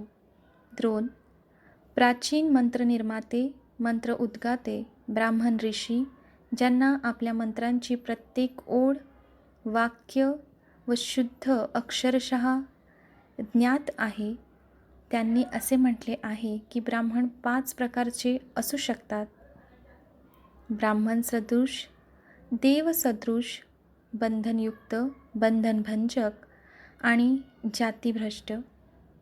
ह्या 5 तो कोणत्या प्रकारचा ब्राह्मण आहेस? श्रमण गौतम, जर असे ब्राह्मणांचे प्रकार खरोखर असतील तर निदान आम्ही जातीभ्रष्ट ब्राह्मण तरी नक्की नाही. पण आपले निवेदन अद्भुत आहे. आपण मला उपासक म्हणून स्वीकृत करण्याची कृपा करावी, जेणेकरून या जीव यावजीव आपल्या आश्रयाचा अनुग्रह मला प्राप्त होईल. षष्ठखंड भाग 3. भगवान बुद्धाच्या धम्माचे टीकाकार. संघातील मुक्त प्रवेशाचे टीकाकार. कोणत्याही उपासक गृहस्थाला सदस्य म्हणून स्वीकृत करणे संघाला सुलभ होते. संघरूपी मंदिराचे द्वार खुले ठेवून त्यात कुणालाही प्रवेश करू दिल्याबद्दल भगवान बुद्धांवर काही लोक टीका करीत असत. त्यांचे म्हणणे असे होते की अशा योजनेमुळे असे घडेल की काही लोकांना संघात प्रवेश मिळाल्यानंतर संघ सोडून ते पुन्हा गृहस्थाश्रमात जातील आणि ह्या त्यांच्या माघारीमुळे लोक असे म्हणू लागतील, ह्या लोकांनी व्यक्त केलेला श्रमण गौतम धर्म फोल असला पाहिजे. ही टीका यथातथ्य नव्हती.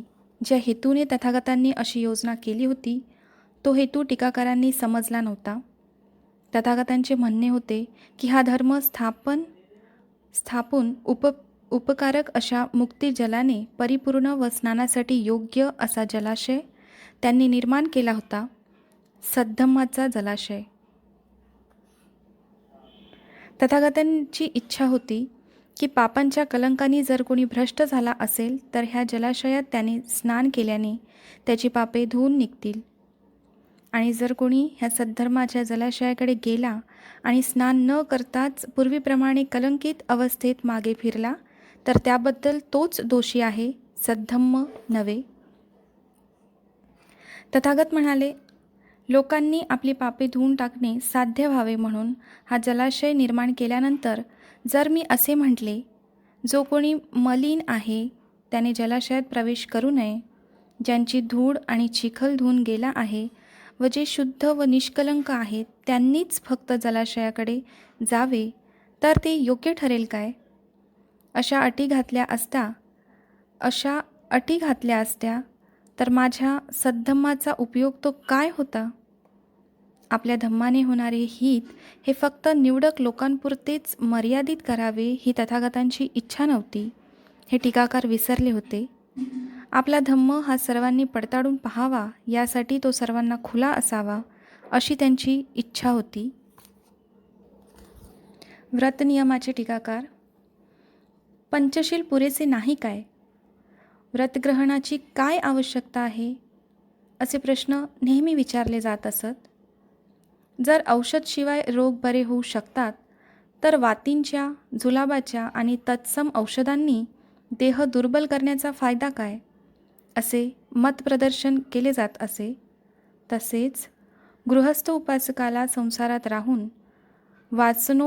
वासनोपभोग भोगूनही पंचशिलाने शांती व श्रेष्ठ निर्वाण प्राप्त होऊ शकते, तर भिक्खूंना आणखी व्रतग्रहण करण्याची आवश्यकता काय? तथागतांनी ही व्रते त्यातील स्वाभाविक गुणवत्तेसाठी योजिली आहेत. व्रतस्थ जीवनामुळे आपोआपच सत्वाची वृद्धी होते व अंधपातापासून रक्षण होते. जे व्रत ग्रहण करतात आणि स्वावलंबनाने त्याची जोपासना करतात त्यांना मुक्ती प्राप्त होते. व्रतग्रहण म्हणजे वासना, असूया, अहंकार यांचे नियमन व कुविचारांचे निर्मूलन. जे व्रतग्रहण करतात आणि त्यांची जोपासना करतात ते सुरक्षित असतात व त्यांचे आचार विचार सर्वस्वी पवित्र असतात.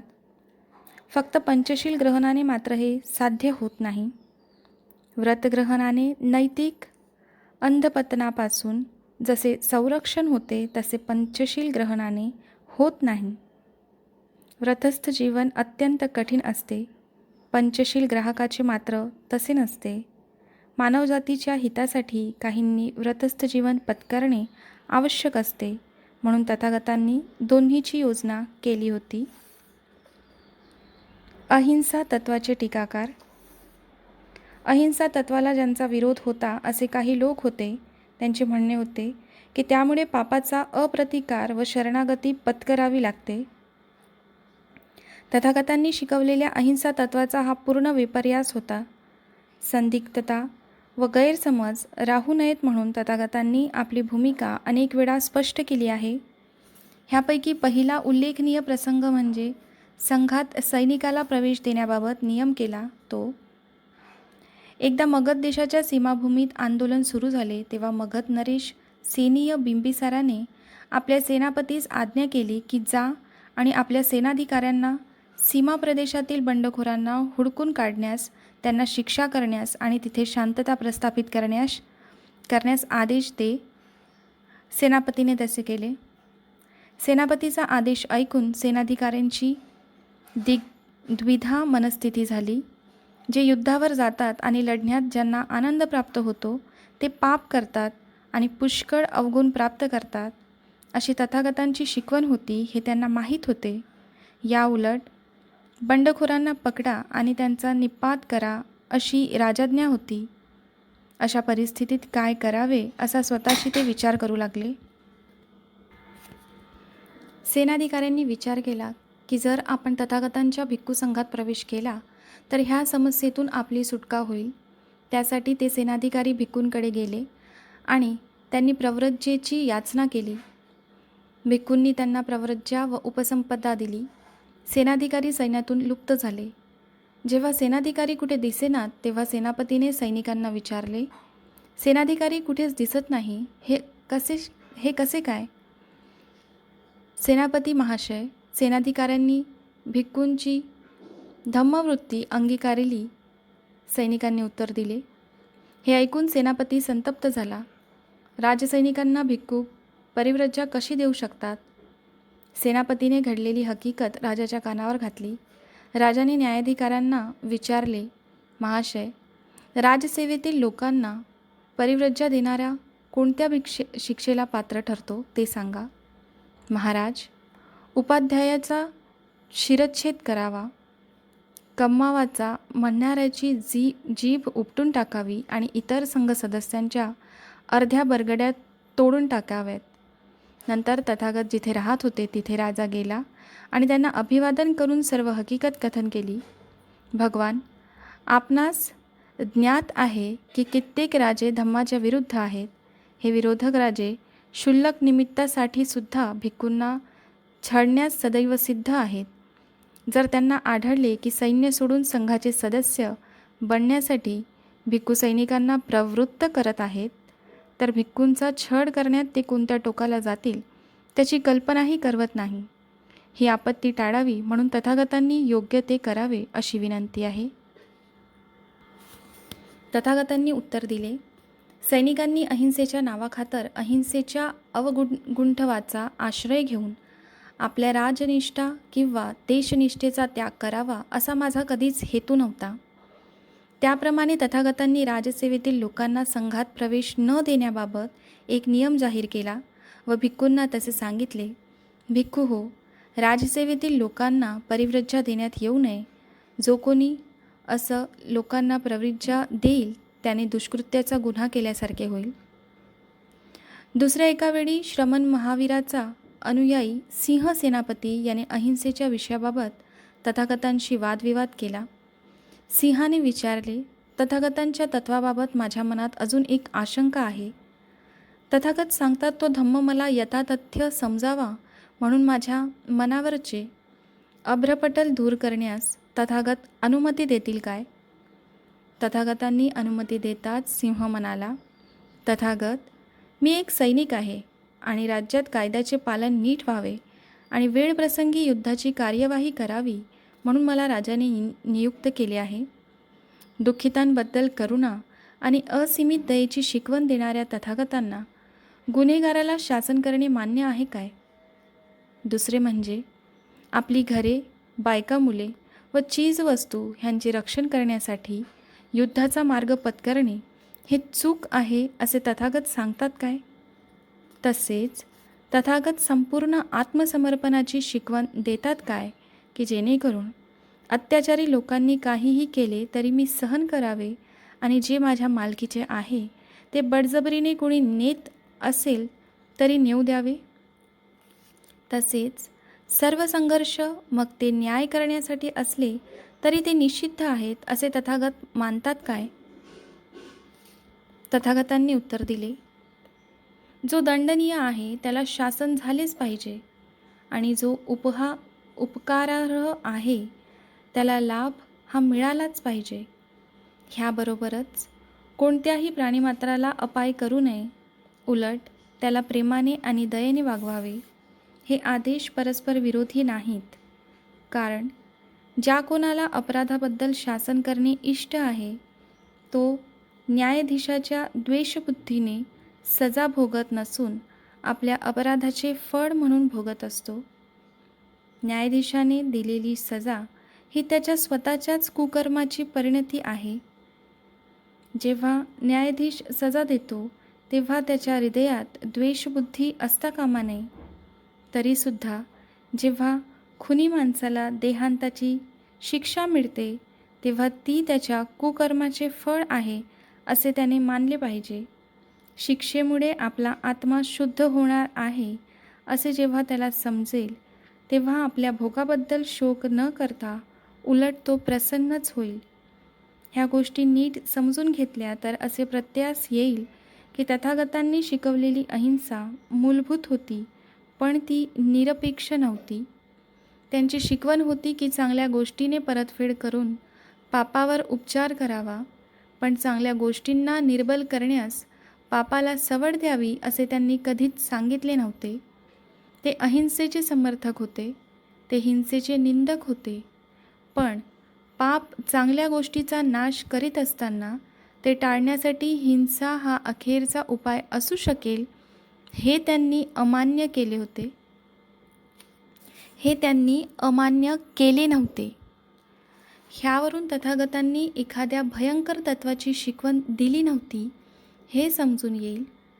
टीकाकारांना मात्र त्याचा अर्थ आणि व्याप्ती समजू शकली नाही हेच खरे. शीलप्रचार आणि दुःख निर्मितीबाबत टीका. दुःखाचा कपिलाने सांगितलेला मूळ अर्थ म्हणजे अशांतता, क्षोभ. सुरुवातीला त्याला आध्यात्मिक अर्थ होता, नंतर त्याला यातना व खेद असा अर्थ प्राप्त झाला. हे दोन अर्थ एकमेकांहून फार भिन्न नव्हते, ते निकट संबंधी होते. अशांततेमुळे यातना व खेद निर्माण होतो. लवकरच ह्या शब्दांचा अर्थ सामाजिक व आर्थिक कारणामुळे होणाऱ्या यातना व खेद असा झाला. भगवान बुद्धांनी खेद व यातना ह्या शब्दांचा उपयोग कोणत्या अर्थी केला? भगवान बुद्धाच्या एका प्रवचनावरून असे स्पष्ट दिसते की दारिद्र्य हे दुःखाचे कारण आहे ह्याची त्यांना पूर्ण जाणीव होती.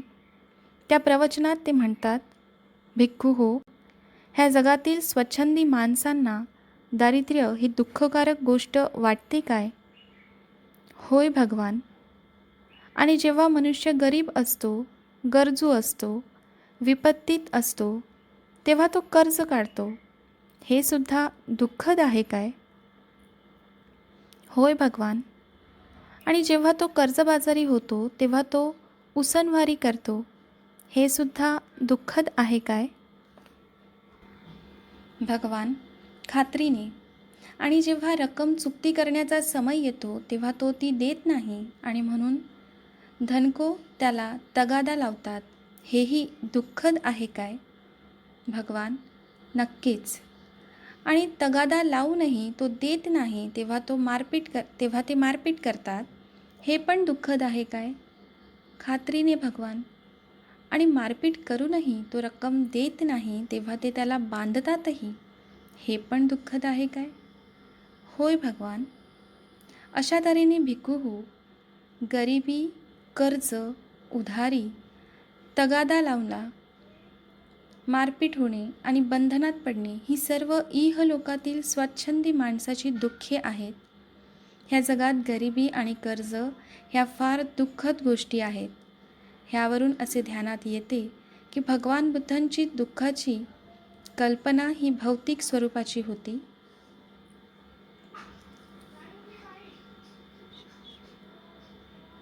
जे जे मिश्रित स्वरूपाचे आहे ते अशाश्वत आहे. ह्या सिद्धांतामुळे आलेल्या आरोपाचे आणखी एक कारण आहे. ह्या सिद्धांताची सत्यता कोणीही नाकारत नाही. सर्व अशाश्वत आहे हे सर्वांनी मान्य केले होते. ज्याप्रमाणे सत्य हे कितीही अप्रिय असले तरी ते कथन केले पाहिजे, त्याप्रमाणे हा सिद्धांतही खरा असेल तर तो जाहीर केला पाहिजे. पण मग निराशाजनक तात्पर्य का काढले जावे? जर जीवन अल्पजीवी असेल तर ते अल्पजीवी असणारच. त्याबद्दल कुणी निराश होण्याचे कारण नाही. ही फक्त दृष्टिकोनाच्या भिन्नतेची बाब आहे. ब्रह्मी लोकांचा दृष्टिकोन फारच निराळा होता.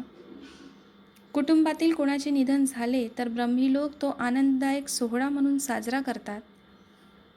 ज्या दिवशी निधन होते त्या दिवशी कुटुंब प्रमुख सार्वजनिक मेजवानी आयोजित करतो आणि नंतर लोकनृत्य करीत तो मृतदेह स्मशानात नेतात. मृत्यू हा अपरिहार्य होता हे जाणून कोणी त्याची पर्वा करत नाही. अशाश्वत ही निराशाजनक असेल तर त्याचे कारण शाश्वत वा ही खरी नसताना सुद्धा खरी मानली गेली हे होय. भगवान बुद्धांची शिकवण ही निराशा प्रसारक आहे असा आरोप म्हणूनच करता येत नाही. बौद्ध धम्म निराशावादी आहे काय? भगवान बुद्धांचा धम्म निराशा निर्माण करतो असा आरोप केला गेला आहे. हा आरोप केला जाण्याचे कारण प्रथम आर्य सत्य आहे, जे सांगते की जगात दुःख आहे.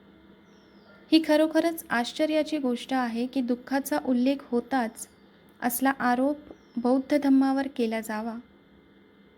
कार्ल मार्क्सही असे म्हणाला होता, जगात शोषण सुरू आहे आणि श्रीमंत लोक अधिक श्रीमंत केले जात आहेत व गरीब अधिक गरीब केले जात आहेत. आणि तरी कार्ल मार्क्सचा सिद्धांत निराशावादी आहे असे कोणी म्हणत नाही. तर मग भगवान बुद्धांच्या सिद्धांताबाबत निराळा दृष्टिकोन का? असे समजते की भगवान बुद्ध आपल्या प्रथम प्रवचनात म्हणाले होते की जन्म हा दुःखद, बुद्धत्व दुःखद व मृत्यू हा दुःखद आहे. ह्याचमुळे कदाचित त्यांच्या धम्माला हा निराशेचा गहिरा रंग दिला गेला असेल. पण ज्यांना अलंकारशास्त्र अवगत आहे ते जाणू शकतील की हा एक अतिशयोक्तीचा प्रकार आहे आणि परिणाम साधण्यासाठी चतुर साहित्यिक तो वापरतात.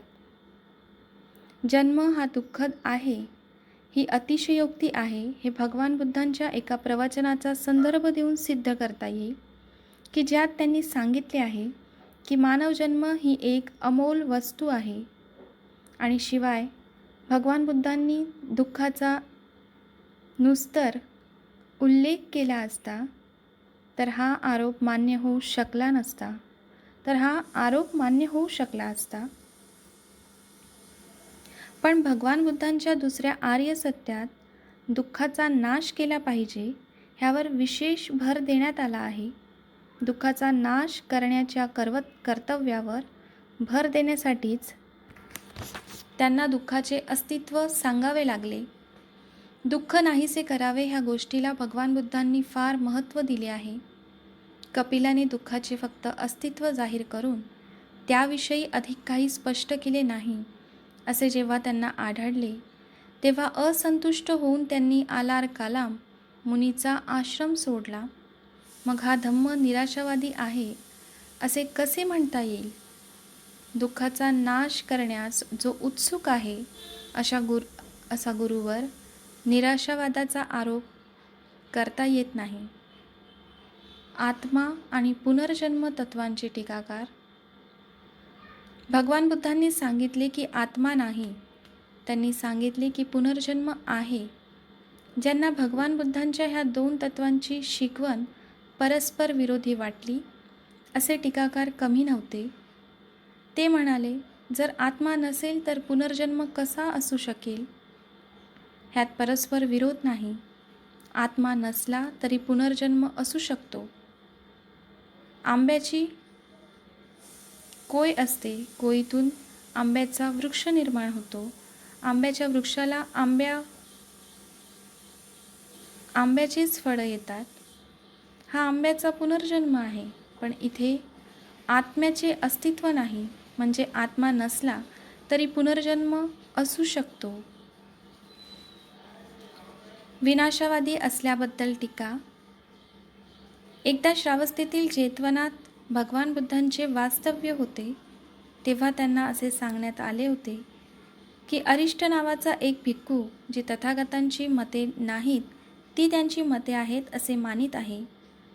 भगवान बुद्ध हे विनाशवादी आहेत किंवा काय हे अरिष्टाच्या त्यांच्या संबंधीचा अनेक गैरमतांपैकी एक होते.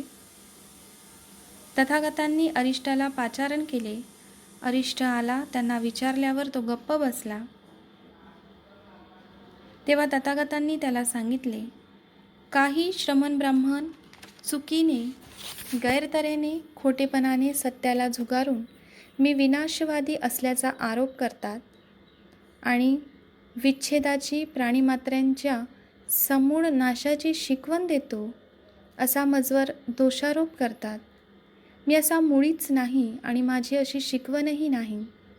मी पूर्वी आणि आता सतत सांगत आलो आहे की दुःखाला अस्तित्व आहे आणि अखेरही आहे. भाग 4. भगवान बुद्धाचे मित्र आणि चाहते. धनंजनी ब्राह्मणीची भक्ती. तथागतांचे पुष्कळ मित्र आणि चाहते होते. त्यात धनंजनी होती. ती एका भारद्वाज ब्राह्मणाची पत्नी होती. तिचा पती तथागतांचा तिरस्कार करीत असे, पण धनंजनी ही भगवान बुद्धाची भक्त होती. तिच्या भक्तीचा उल्लेख करणे योग्य आहे. एकदा भगवान बुद्ध राजगृहावरील वेडुवनातील कलंद कनिवाप विहारात राहत होते. त्यावेळी एका भारद्वाज कुलातील ब्राह्मणाची धनंजनी नावाची ब्राह्मणी पत्नी आपल्या पतीसमवेत राजगृहात राहत होती. तिचा पती तथागतांचा तीव्र विरोधक होता, पण धनंजनीची मात्र बुद्ध, धम्म आणि संघ ह्यावर दृढ श्रद्धा होती. ह्या त्रिरत्नाची स्तुती करण्याचा तिचा प्रघात होता. जेव्हा जेव्हा ती असे स्तवन करू लागे तेव्हा तिचा पती कान झाकून घेत असे. एकदा त्याच्याकडे पुष्कळ ब्राह्मण भोजनास यावयाचे होते. तेव्हा त्याने तिला विनंती केली की दुसरे काय हवे ते कर, पण भगवान बुद्धांची स्तुती करून अभ्यागतांना दुखवू नकोस. असले वचन देण्यास धनंजनी तयार नव्हती. तेव्हा खंजीराने खेड्याचे तुकडे करतात तसे तुझे तुकडे करीन अशी धमकी त्याने दिली. ती आत्मबलिदान करण्यास तयार झाली आणि अशा प्रकारे आपले वाक्स्वातंत्र्य राखून तिने बुद्धस्तवनाच्या 500 गाथा म्हणावयास प्रारंभ करताच त्या ब्राह्मणाने बिनशर्त पराजय मान्य केला. भोजनपात्रे आणि सोनेरी चमचे ठेवण्यात आले व अतिथी भोजनास बसले. अतिथींना भोजन वाढताना तिची प्रभावी भावना जागृत झाली आणि मध्येच वेडुवनाकडे तोंड करून तिने त्रिरत्न स्तवन म्हटले. अपमानित अतिथी पानावरून उठले आणि एका नास्तिकेच्या उपस्थितीने अपवित्र झालेले अन्न थुकून टाकून ते चालते झाले. मेजवानीचा बेरंग झाल्यामुळे ब्राह्मणाने ब्राह्मणीची खरटपट्टी काढली. आपल्या पतीला भोजन वाढताना तिने त्रिरत्नाचे स्तवन केले.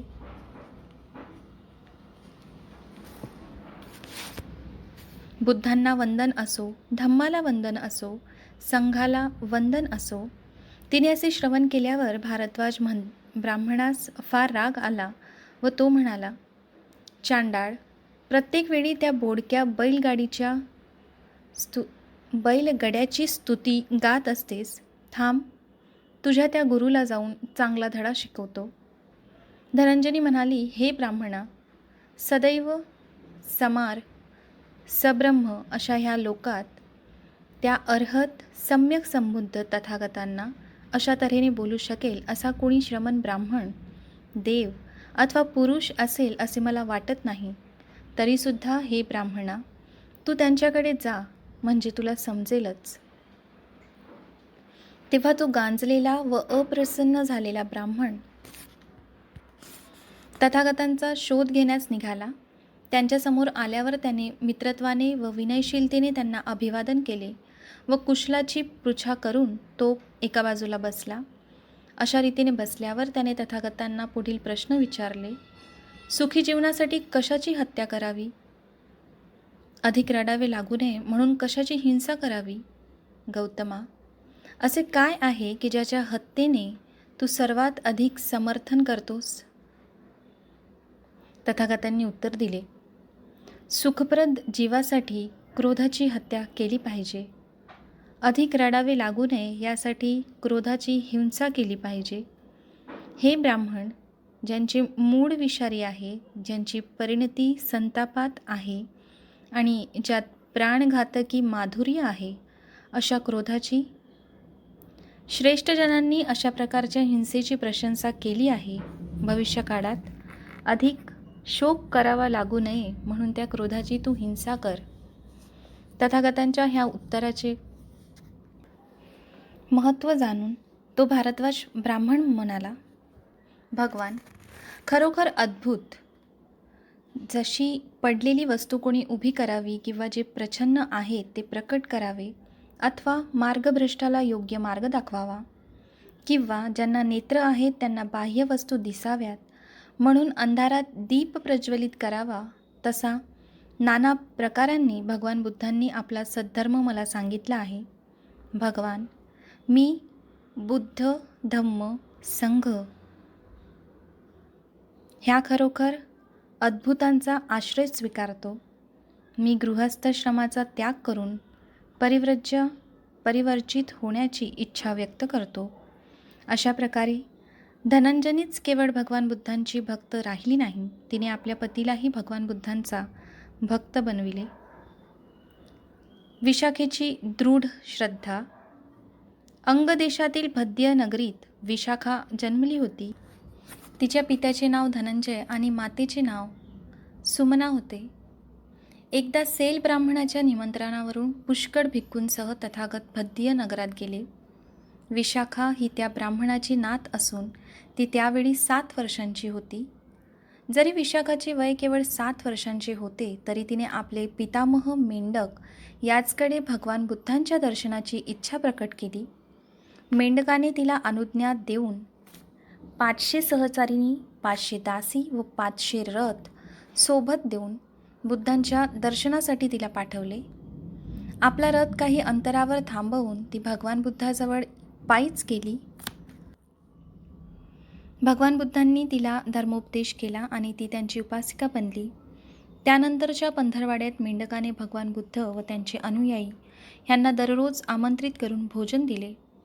कालांतराने प्रसेनजित राजाच्या विनंतीनुसार बिंबिसाराने धनंजयाला जेव्हा कौशल देशात पाठवले तेव्हा विशाखाही आपल्या मातापित्यांसह गेली आणि साकेत येथे तिने वास्तव्य केले. श्रावस्तीचा एक धनिक नागरिक मिगार आपला पुत्र पुण्यवर्धन ह्याचा विवाह करण्याच्या विचारात होता. त्याने अनुरूप वधूच्या शोधासाठी काही लोकांना पाठविले होते. हे लोक फिरत फिरत साकेतला येऊन पोहोचले. एका सणाच्या दिवशी विशाखा सरोवरावर स्नान करण्यास जात असताना त्यांच्या दृष्टीस पडली. त्या समयी पावसाची मोठी सर येताच विशाखेच्या सहचारिणी आश्रयासाठी धावल्या, पण विशाखा मात्र नेहमीच्या गतीने चालत ज्या स्थानी हे दूत उभे राहिले होते तिथे पोहोचली. त्यांनी विचारले की तू धावत जाऊन आपले कपडे का बचावले नाहीस? ती म्हणाली की तिच्याजवळ भरपूर कपडे आहेत, पण ती जर धावली असती तर कदाचित तिच्या अवयवाला अपाय झाला असता आणि तो अवयव बदलणे असाध्य ठरले असते. विक्रीसाठी असलेल्या मालासारखी अविवाहित कन्यांची स्थिती असते. त्यांना विद्रूप राहून चालत नाही. तिच्या सौंदर्याने आधीच प्रभावित झालेली ती मंडळी तिच्या बुद्धिमत्तेने आणखी भारावून गेली. त्यांनी तिला पुष्पगुच्छ दिला. विवाहाच्या प्रस्तावाचे प्रतीक म्हणून तिने तो स्वीकारला. विशाखा घरी परतल्यावर ती मंडळी तिच्या मागून तिथे आली व त्यांनी धनंजयाकडे पुण्यवर्धनाबद्दल शब्द टाकला. त्याची सूचना स्वीकारली गेली आणि नंतर पत्रव्यवहाराने वेद पक्का ठरवला गेला. प्रसेनजितला जेव्हा हे समजले तेव्हा अपूर्व सन्मानार्थ पुष्पवर्धनासह साकेतला जाण्याची त्याने इच्छा दर्शवली. धनंजयाने राजा व त्याचा परिवार, मिगार, पुण्यवर्धन आणि त्याचे सहकारी यांचे भव्य स्वागत केले. आदरातिथ्याच्या सर्व बाबतीत त्याने स्वतः लक्ष घातले. वधूचे अलंकार करण्यासाठी 500 सुवर्णकारांची योजना केली गेली. धनंजयाने आपल्या कन्येच्या विवाहप्रित्यर्थ धनाच्या 500 गाड्या, सुवर्णपात्रे व पशुधन इत्यादिकांच्या 500 अशा अर्पण केल्या. जेव्हा विशाखेला निरोप देण्याचा समय आला तेव्हा धनंजयाने उपदेशार्थ तिला 10 सूचना सांगितल्या, ज्या पलीकडच्या खोलीत असलेल्या मिगारानेही ऐकल्या.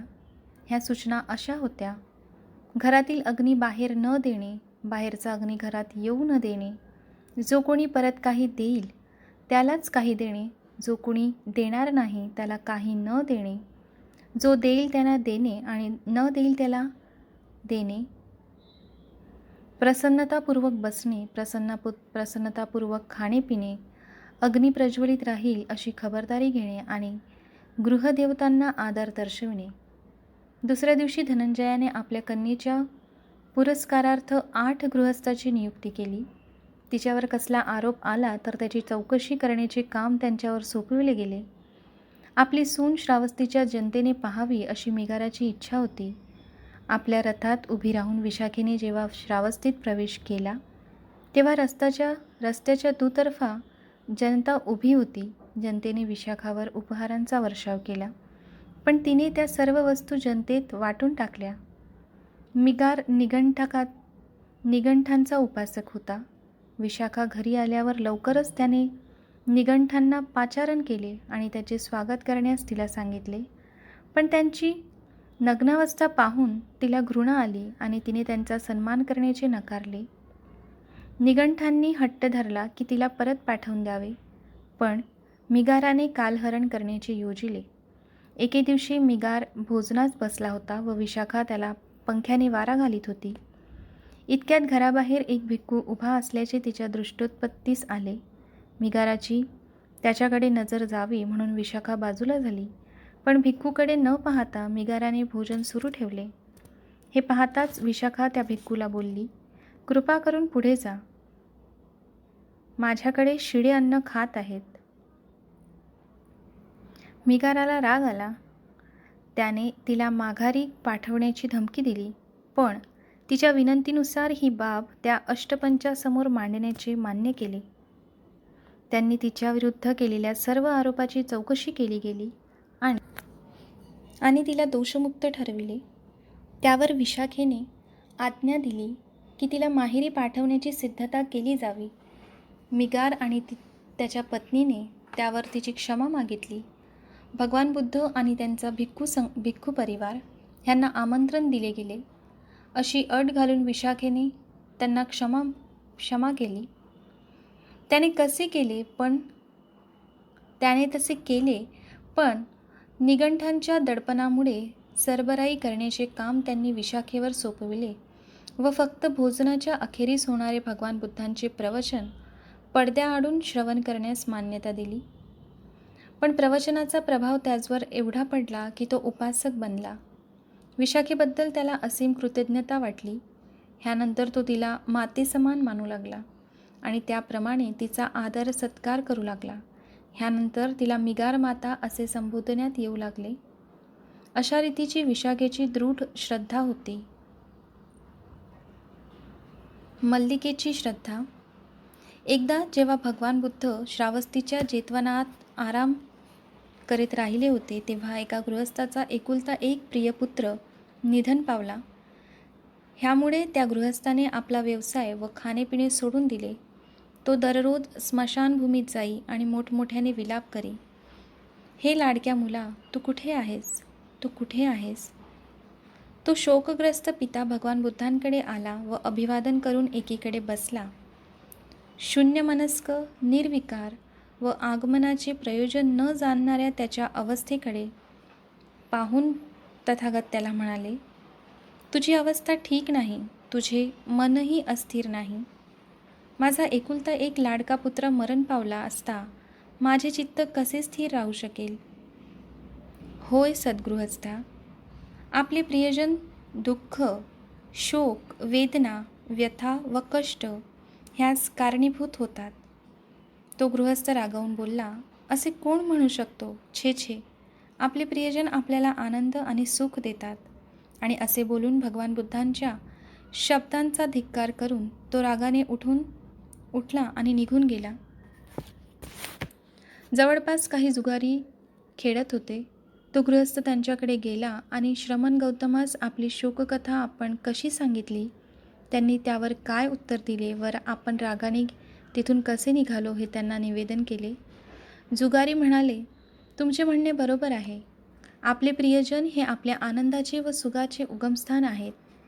त्या गृहस्थाला ते जुगारी आपल्याच मताचे असल्याबद्दल बरे वाटले. हळूहळू ही गोष्ट पसरत पसरत राजाच्या अंतपुरापर्यंत जाऊन पोहोचली. राजाने मल्लिकेला सांगितले की तुझे श्रमण गौतम म्हणतात की प्रियजन दुःख, शोक, वेदना, व्यथा व कष्ट ह्यास कारणीभूत होतात. महाराज, जर तथागत असे म्हणाले असतील तर ते रास्तच आहे. मल्लिके, जर एखादा शिष्य गुरुच्या प्रत्येक वचनाला होय, बरोबर आहे असे म्हणून मान्यता दर्शवितो, तसेच श्रमण गौतम जे जे बोलतात ते जर तथागत असे म्हणाले असतील तर ते रास्तच आहे असे बोलून तू मान्यता दर्शवितेस. जा, चालती हो. तेव्हा मल्लिकेने नलिध्यान ब्राह्मणास पाचारण केले आणि सांगितले की भगवान बुद्धांच्याकडे जा, आपल्या वतीने त्यांना शिरसाष्टांग प्रणिपात कर, त्यांचे कुशल विचार आणि ते म्हणतात असे जे सांगितले जाते ते खरे आहे काय ह्याची चौकशी कर आणि ते काय बोलतील ते तसेच मला नीट सांग. ती म्हणाली. राणीच्या आज्ञेच्या परिपालनार्थ ब्राह्मण निघाला आणि तथागतांकडे जाऊन बसला आणि त्यांना असे विचारले. तेव्हा तथागत म्हणाले, होय ब्राह्मणा, आपले प्रियजन आपल्याला दुःख, शोक, वेदना, व्यथा व कष्ट देतात. हा पहा पुरावा. एकदा ह्या श्रावस्तीत एका स्त्रीची माता मरण पावली. शोकविहल होऊन वेड्यासारखी ती रस्त्या वाटून फिरू लागली आणि माझी आई तुम्ही पाहिलीत का, माझी आई तुम्ही पाहिलीत का असे प्रत्येकाला विचारू लागली. दुसरा पुरावा, श्रावस्तीतील एका स्त्रीचा पती, बंधू, भगिनी, पुत्र, कन्या व पती निधन पावले.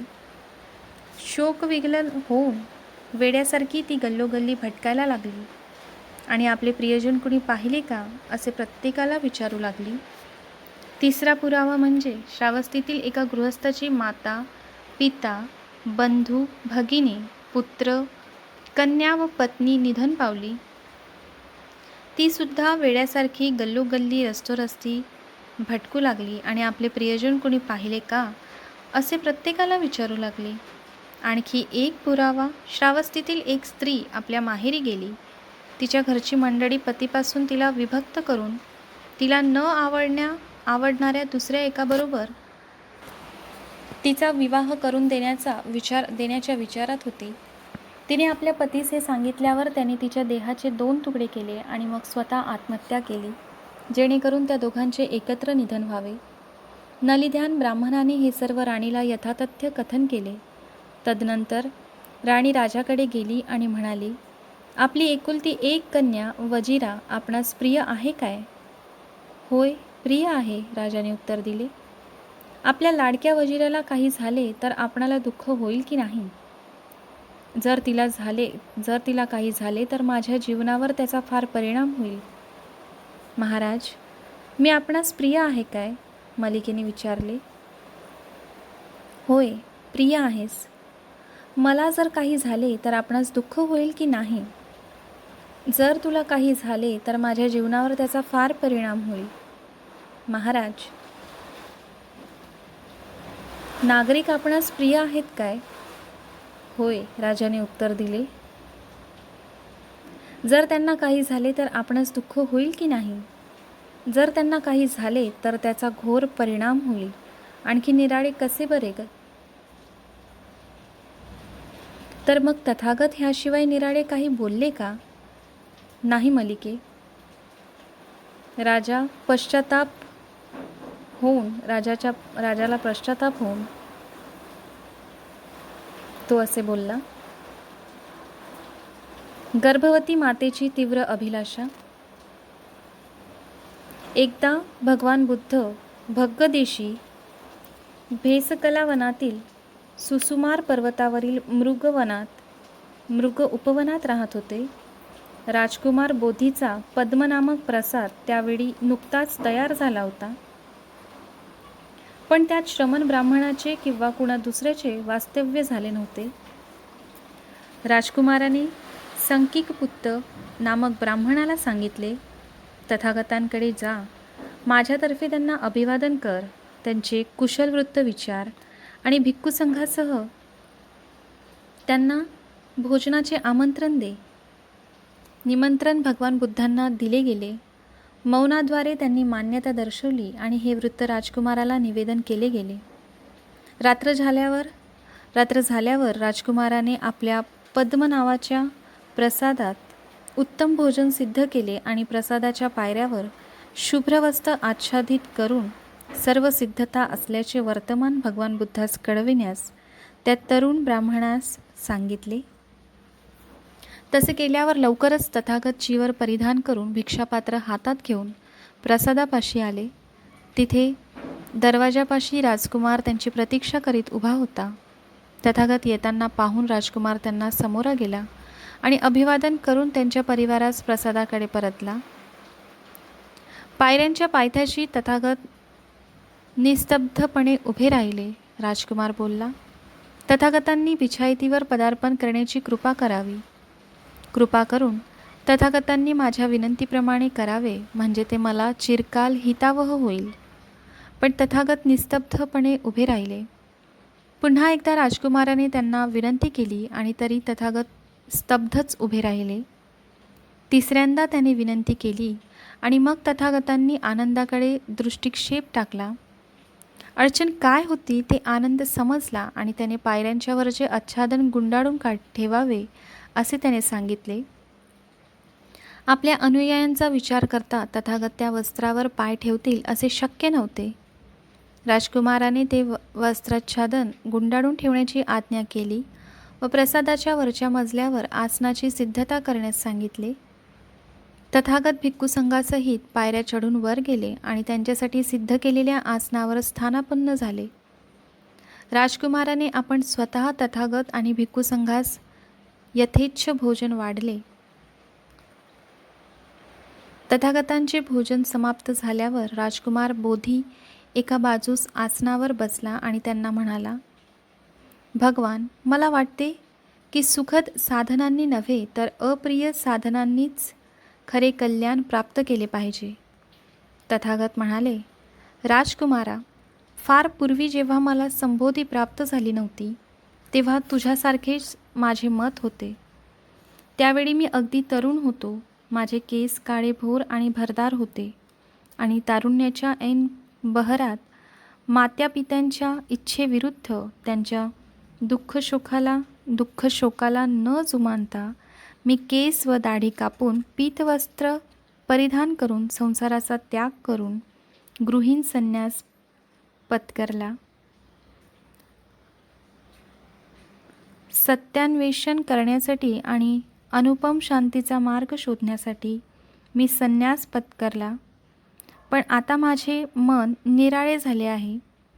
जर एखाद्याला धम्म समजला तर सर्व दुःखाचा नाश कसा करावा हे त्याला समजेल. राजकुमार बोलला, किती अद्भुत हा धम्म, किती अद्भुत ह्या धम्माचे स्पष्टीकरण. हा समजण्यास किती सुलभ.